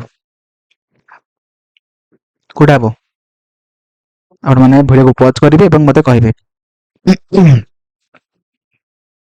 देखो फास्ट कौन हम ना modern medicine has drastically increased है कौन तापरे the average human life span over the last century है बुझिपारे कि नहीं फास्ट बी तापर ए तापर डी तापर सी है तो ऑप्शन सी हे जो आपण मानकर एठी सठिक आंसर तो परवर्ती हम क्वेश्चन को जिबा परवर्ती हमर गोटे पैसेज क्वेश्चन आपण माने पैसेज टाको मो देखौछ आपण माने वीडियो को पॉज करके पढंतु एवं जदि भी न पढिबे चलिबो ना क्वेश्चन जहाँ पचार सेटा आपण माने पैसेज रे खोजिक आंसर करिवे ला फर्स्ट क्वेश्चन कोन कहै छै what is the meaning of stable in the passage माने स्टेबल माने कोन स्टेबल माने आपण माने समस्त जानि जंदी कि फिक्स्ड हेतु एवं that's the not likely to change जोटा कि हम कहथि कोन हमर कॉन्स्टिट्यूशन टा पूरा फिक्स्ड माने ठीक है एलिफेंटियन कॉन्स्टिट्यूशन बा हमर पूरा ताको चेंज करेला ठीक मुश्किल है सेटा फिक्स्ड मा stable fixed and not likely to change option A जो सठिक आंसर माने जोटा कि स्टेबल लो मीनिंग तापर कहि छी what is the tone of the passage माने ए पैसेज रो टोन कोटा एई टाइप रे क्वेश्चन आपण माने थीम हैला कि आपण मानकर टाइटल हैला एरा सब आपण माने टिके पढिबे पढला पर आपण माने क्वेश्चन करि परिबे एई पैसेज रो टोन माने कोन ना serious and thoughtful about system माने सिस्टम रो सिस्टम विषय रे थॉटफुल लोक मानकर केमिति अछि एवं से माने सेटा को सीरियसली कहिसंती तो ऑप्शन डी हे जो आपण मानकर एटी सठिक आंसर तो परवर्ती क्वेश्चन कहछि in which year the story set एटा हमर को वर्ष से माने स्टोरीटा सेट हेतला जोटा कि देखि पारथु बेटा 632 हैला हैला जोटा हमर एठी कोन हेजिबो ना ऑप्शन सी हेजिबो अपन मानकर एठी सठिक आंसर हैला तो परवर्ती क्वेश्चन कहछि which idea best reflect the theme हैला हमर कोउटा जोटा कि ए पैसेज रो आइडिया को रिफ्लेक्ट करूछि जोटा कि सठिक आंसर कोन हबो ऑप्शन ए जोटा control can limit individuality and choice हैला तो ऑप्शन ए हेजिबो अपन मानकर एठी सठिक आंसर एटा आपण देखि रखंतु कि विशेष को टाइप पैसेज पकोज एवं पैसेज पकेला पर से को टाइप क्वेश्चन पचारुछि हैला द परवर्ती क्वेश्चन कहछि what can be inferred about freedom in society हैला को टाइप ना एटा हैला एठी देखंतु एठी अछि एटा हैला तो एटा हिजो हमरा सठिक आंसर जोटा कि हमरा कोन ना people live with limited personal freedom तो ऑप्शन बी हिजो आपण मानकर सठिक आंसर हैला तो परवर्ती question select the most appropriate article to fill in the blank इथे आर्टिकल हम कोडा बसेबा कहै this is graduated from dash European university known for its research हैला इथे ई अछि माने आन बसै देबे नाही काहे ना आर एहरा जो प्रोनाउंसिएशन ता हमर कोन अछि ना ई आछि यूरोपियन तठी ई आसुनी कि माने ओडे भावेल शब्द आसुनी तो सेति पे एठी हमर ई अछि माने आपण माने आन बसैबे नाही एटा भूल हे जिवो जेतु तार प्रोनाउंसिएशन ता यो आछि यू तो सेति पे हमर हे जिवो ए हैला ऑप्शन सी हे जिवो आपण मानकर एठी सठिक आंसर तो परवर्ती हम क्वेश्चन जिबा कहि the manager scheduled A receive call with the clients to discuss the proposal है तो एठी पचारछि कि आपन ए जो सेंटेंस टा देइछि ए सेंटेंस मधर को वर्ड रो स्पेलिंग टा भूल अछि हैला तो मते कहंतु कोडा भूल अछि ना हमर रिसीव स्पेलिंग टा भूल अछि जोटा कि आर ई सी ई आई भि ई हैला एटा लेखि रखिबे ई परे आई ओठला पसिबल हैला परवर्ती क्वेश्चन अछि एटा गोटे सेंटेंस उल्टा पाल्टा करके देइछि हम ताको सीरियल करिया तो फास्ट देखंतु कहछि जे constant source of the time the elusive nature of philosophical contemplation तो फास्ट कोन आसीबो ना the elusive nature of the time तापर is a constant source of the philosophically contemplation हला तो ऑप्शन सी हे जिवो आपन मानकर एठी सठिक आंसर हला परवर्ती क्वेश्चन को select the option that express the given sentence in the active voice हला एटा हमर पैसिव वॉइस रो अछि आमी ताको एक्टिव वॉइस रे करबा हला एठी क्वेश्चन कोन कहछि ना the letter was written by the Sarah yesterday એટલે पैसिव रो अछि हला एक्टिव वॉइस टा कोन होबो ना सारा रोट द लेटर यस्टरडे हला सारा रोट द लेटर यस्टरडे तो परवर्ती क्वेश्चन कहछि select the most appropriate option to fill in the blanks एठी हम कोन बसैबा कहछि to meet the tight deadline the engineers tax so the night ensuring the bridge repairs were completed on the time ହେଲା କଣ slept ହବ ନା wandered ହବ ନା labored ହବ ନା hesitated ହବ କଣ ହବ ନା labored ମାନେ ସେମାନେ ଆମର କଠିନ ପରିଶ୍ରମ କରୁଛନ୍ତି ଯୋଉଟା କି जो डेडलाइन दिया जाइए गवर्नमेंट तरफ कि जहाँ जो तरफ हो से डेडलाइन अनुसार से इंजीनियर माने पूरा हार्ड वर्क करछंती से ब्रिज रो रिपेयर काम सारिबा पई हला तो एठी हमर हेजबो कोन ना लेबर्ड हला एठी माने जो कोइ थांती हार्ड वर्क करिया तो परवर्ती क्वेश्चन कहिजे the scientist recorded the data dash ensuring every details was accurately captured हला एठी हम कोन बसैबा तो फर्स्ट ऑप्शन अछि on mindfully हला slovenly ना punctiliously ना ऑप्शन डी aimlessly तो एठी देखंतु माने punctiliously माने कोन ना गोटे समयानुवर्तीता माने कोन ना scientist recorded the data ensuring every details was accurately captured माने से समयानुवर्तीता भाबरे सब डाटा को रेकॉर्ड करछंती हला जेमिति सब डाटा एक्युरेटली कैप्चर करि परिबे हला तो एठी हमरा ऑप्शन सी हे जिवो आपन मानकर सठिक आंसर प्रथम क्वेश्चन कोन अछि पछथिला आपन मानकु what does CPU stands for in the context of a computer system माने सीपीयू रो फुल फॉर्म कोन आपन मानकु से क्वेश्चन पछथिला हला हला तो फर्स्ट ऑप्शन थिला सर्कुलर पिक्चर यूनिटी ना सेंट्रल पिक्सेल यूनिटी ना सेंट्रल प्रोसेसिंग यूनिटी ना सेंट्रल प्रोजेक्शन यूनिटी जोटा कि ऑप्शन सी हे जिवो सठिक आंसर जोटा कि सेंट्रल प्रोसेसिंग यूनिटी जोटा कि ऑप्शन सी हे जिवो सठिक आंसर हला जोटा कि हमें कहथि कोन ना ब्रेन ऑफ कंप्यूटर तो परवर्ती क्वेश्चन को जिबा परवर्ती क्वेश्चन कहिछि what is the most crucial action a user should take after finishing with an application on a public computer such as in a school lab or cyber cafe to ensure basic application security माने से कहि आपण मानको आपण मान जते बेले भी गोटे स्कूल लैब हो कि को अलगा का कंप्यूटर हो कि आपण मान जो दुकान रे जो आइके लॉगिन करते आपण मानकर जहां भी किछि यूजर आईडी देकी पासवर्ड देकी सेटा लास्ट को जते आपण मानकर काम सरी जाए सेटा आपण माने लास्ट को कोन करंती सेटा से आपण मानन कहिछि ऑप्शन से डिलीट करंती ना क्लोज करंती ना शटडाउन करंती ना लॉग आउट करंती मते कहंतु आपण जहां भी किछि आईडी आपण मानकर लॉगिन करंती लास्ट को सब काम सइला परे आपण मान ताको लॉग आउट मध्ये करथांती सेटा से आपण मानको क्वेश्चन से पचारछि जोटा ऑप्शन डी हे जिवो सठिक आंसर जोटा log out of the application और वेबसाइट माने आपण माने एप्लीकेशन हो कि वेबसाइट रे हो आपण माने लॉग आउट करथांती हला सेटा परवर्ती क्वेश्चन कहिछि which of the following features allows an MS PowerPoint slideshow to run automatically without manual control है आपण मान देखंतु जते बेले भी आपण माने पावर पॉइंट को माने स्लाइड शो करंती माने आपण माने मैनुअली करंती नाही ऑटोमेटिक जो होई थाए सेटा हम को ऑप्शन को माने सेटिंग करथिले त ऑटोमेटिकली माने स्लाइड शो हबो तो ऑप्शन फर्स्ट कहजे स्लाइड शॉर्टर व्यू ना स्लाइड मास्टर व्यू ना स्लाइड ट्रांजिशन टाइमिंग ना रीडिंग व्यू जदि आमे माने पावर पॉइंट रे स्लाइड ट्रांजिशन टाइमिंग को सेट करथिबा तो ऑटोमेटिक धर 5 सेकंड टाइम माने करथिबा तो 5 सेकंड हिला पर गोटे स्लाइड ता ऑटोमेटिक ता नेक्स्ट पेज ओपन हे जिवो हला तो एटा हला ऑप्शन से जोटा स्लाइड ट्रांजिशन टाइमिंग हला एटा हम माने जदि सेट करथिबा तो आमे माने मैनुअली कंट्रोल करिया पड़िबो ना ऑटोमेटिकली पावर पॉइंट सब स्लाइड गुडी को प्रेजेंटेशन हे चलिबो हला ପରବର୍ତ୍ତୀ କ୍ୱେଶ୍ଚିନ୍ କହିଛି ଆପଣମାନଙ୍କୁ ଏଠି ବଡ଼ କ୍ୱେଶ୍ଚିନ୍ଟା କିନ୍ତୁ ଏତେ କିଛି ନାହିଁ। କହିଛି a user highlights a paragraph in a document and press Ctrl S X, hit then click on a new location on the same page and press Ctrl V. Which of the following statements accurately describe the combined effect of this two keyboard shortcut and state of original context ହେଲା। ସେ କହିଛି କି Ctrl X ର କାମ କ'ଣ and Ctrl V ର କାମ କ'ଣ ହେଲା। Ctrl X ମାନେ କ'ଣ ହବ ନା ଆପଣମାନେ ଯୋଉଠି ବି କପି ଗୋଟେ କରିବେ ଏବଂ ଯୋଉଠୁ କପି କରିଥିବେ ଅରିଜିନାଲ ଲୋକେସନରୁ ସେଠୁ କଟିଯିବ, ସେ ଡାଟାଟା କଟିଯିବ ହେଲା।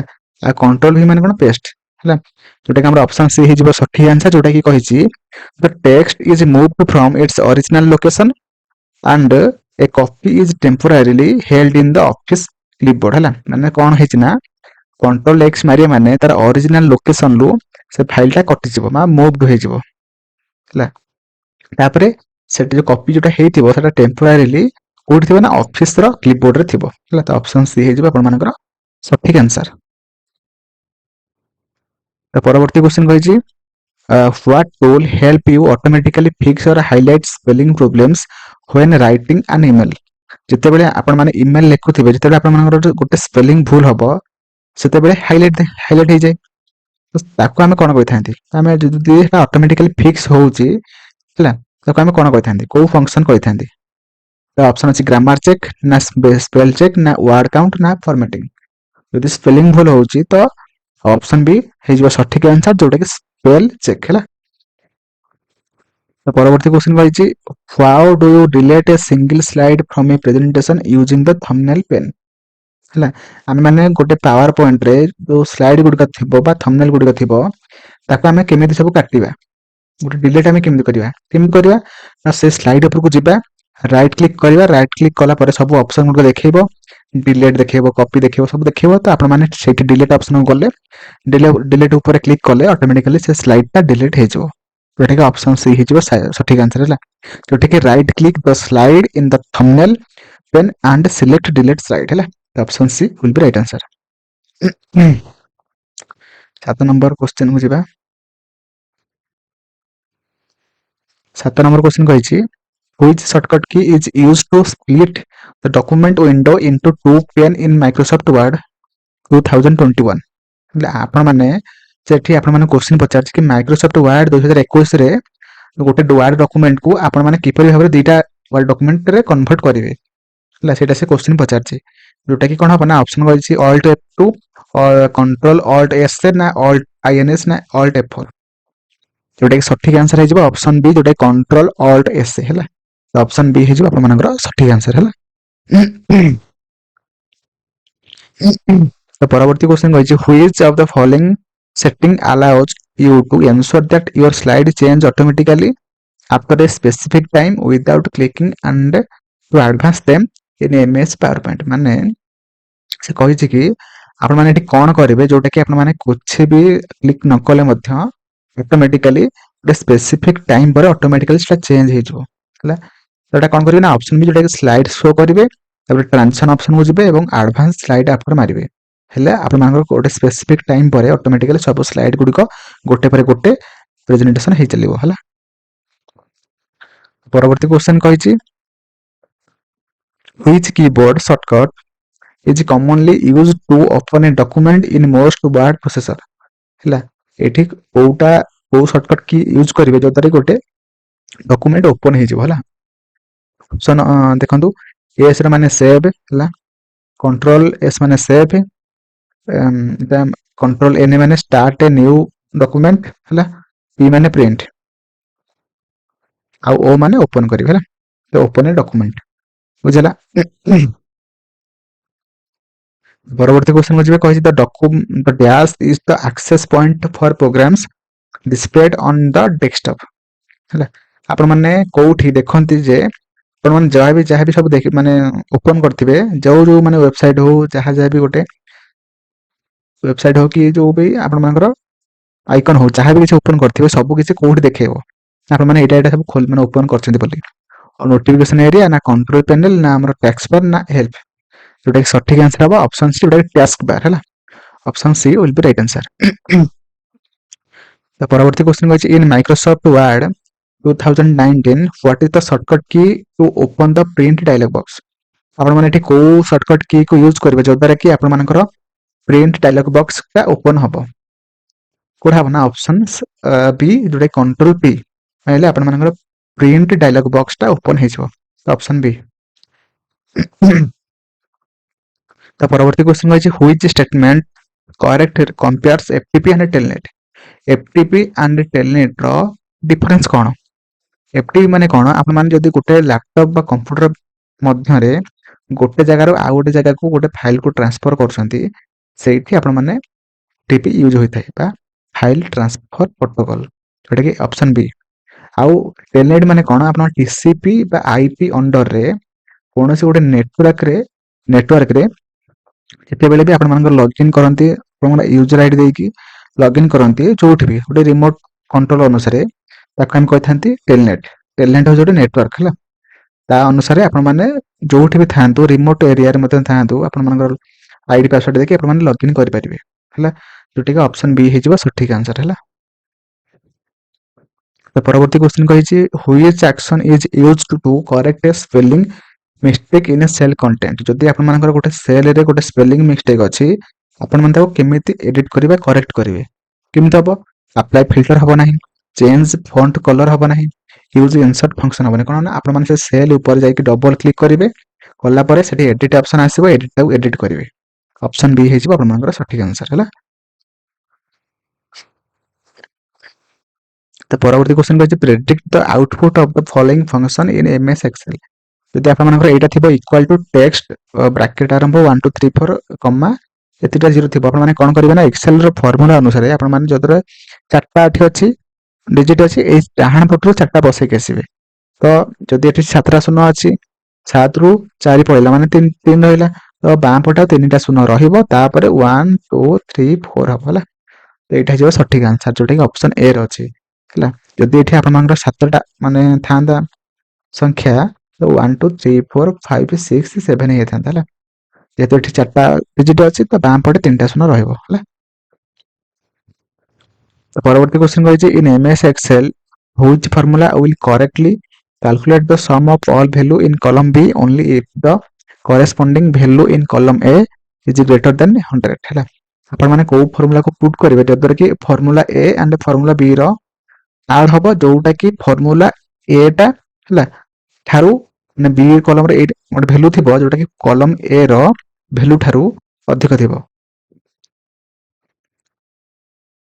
ଯୋଉଟା କି ଅପସନ C ହେଇଯିବ ସଠିକ ଆନ୍ସର ଯୋଉଟା କି ସମ୍ A1 ମାନେ A1 ର ଯୋଉଟା କି 100 ମାନେ A1 କଲମରେ ଥିବ ତାର ଭ୍ୟାଲୁ 100 ଉପରକୁ ଥିବ ହେଲା ଏବଂ ତା ସହିତ B କଲମର ମାନେ 100 ଠାରୁ ଅଧିକ ଥିବ ତା ସହିତ ଏଟା ଦୁଇଟା ଆଡ୍ ହବ ଆଉ ଯୋଉଟା ନଥିବ ସେଟା ଆଡ୍ ହବ ନାହିଁ। ଯୋଉଟା କମ ଥିବ ଧର 99 ଅଛି ଏଟା ଆଡ୍ ହବ ନାହିଁ କେବଳ 100 ରୁ ଉପରକୁ ଥିବ ସେଇଟା ହିଁ ଆଡ୍ ହବ। ଅପସନ C ହେଇଯିବ ଆପଣମାନଙ୍କର ସଠିକ ଆନ୍ସର।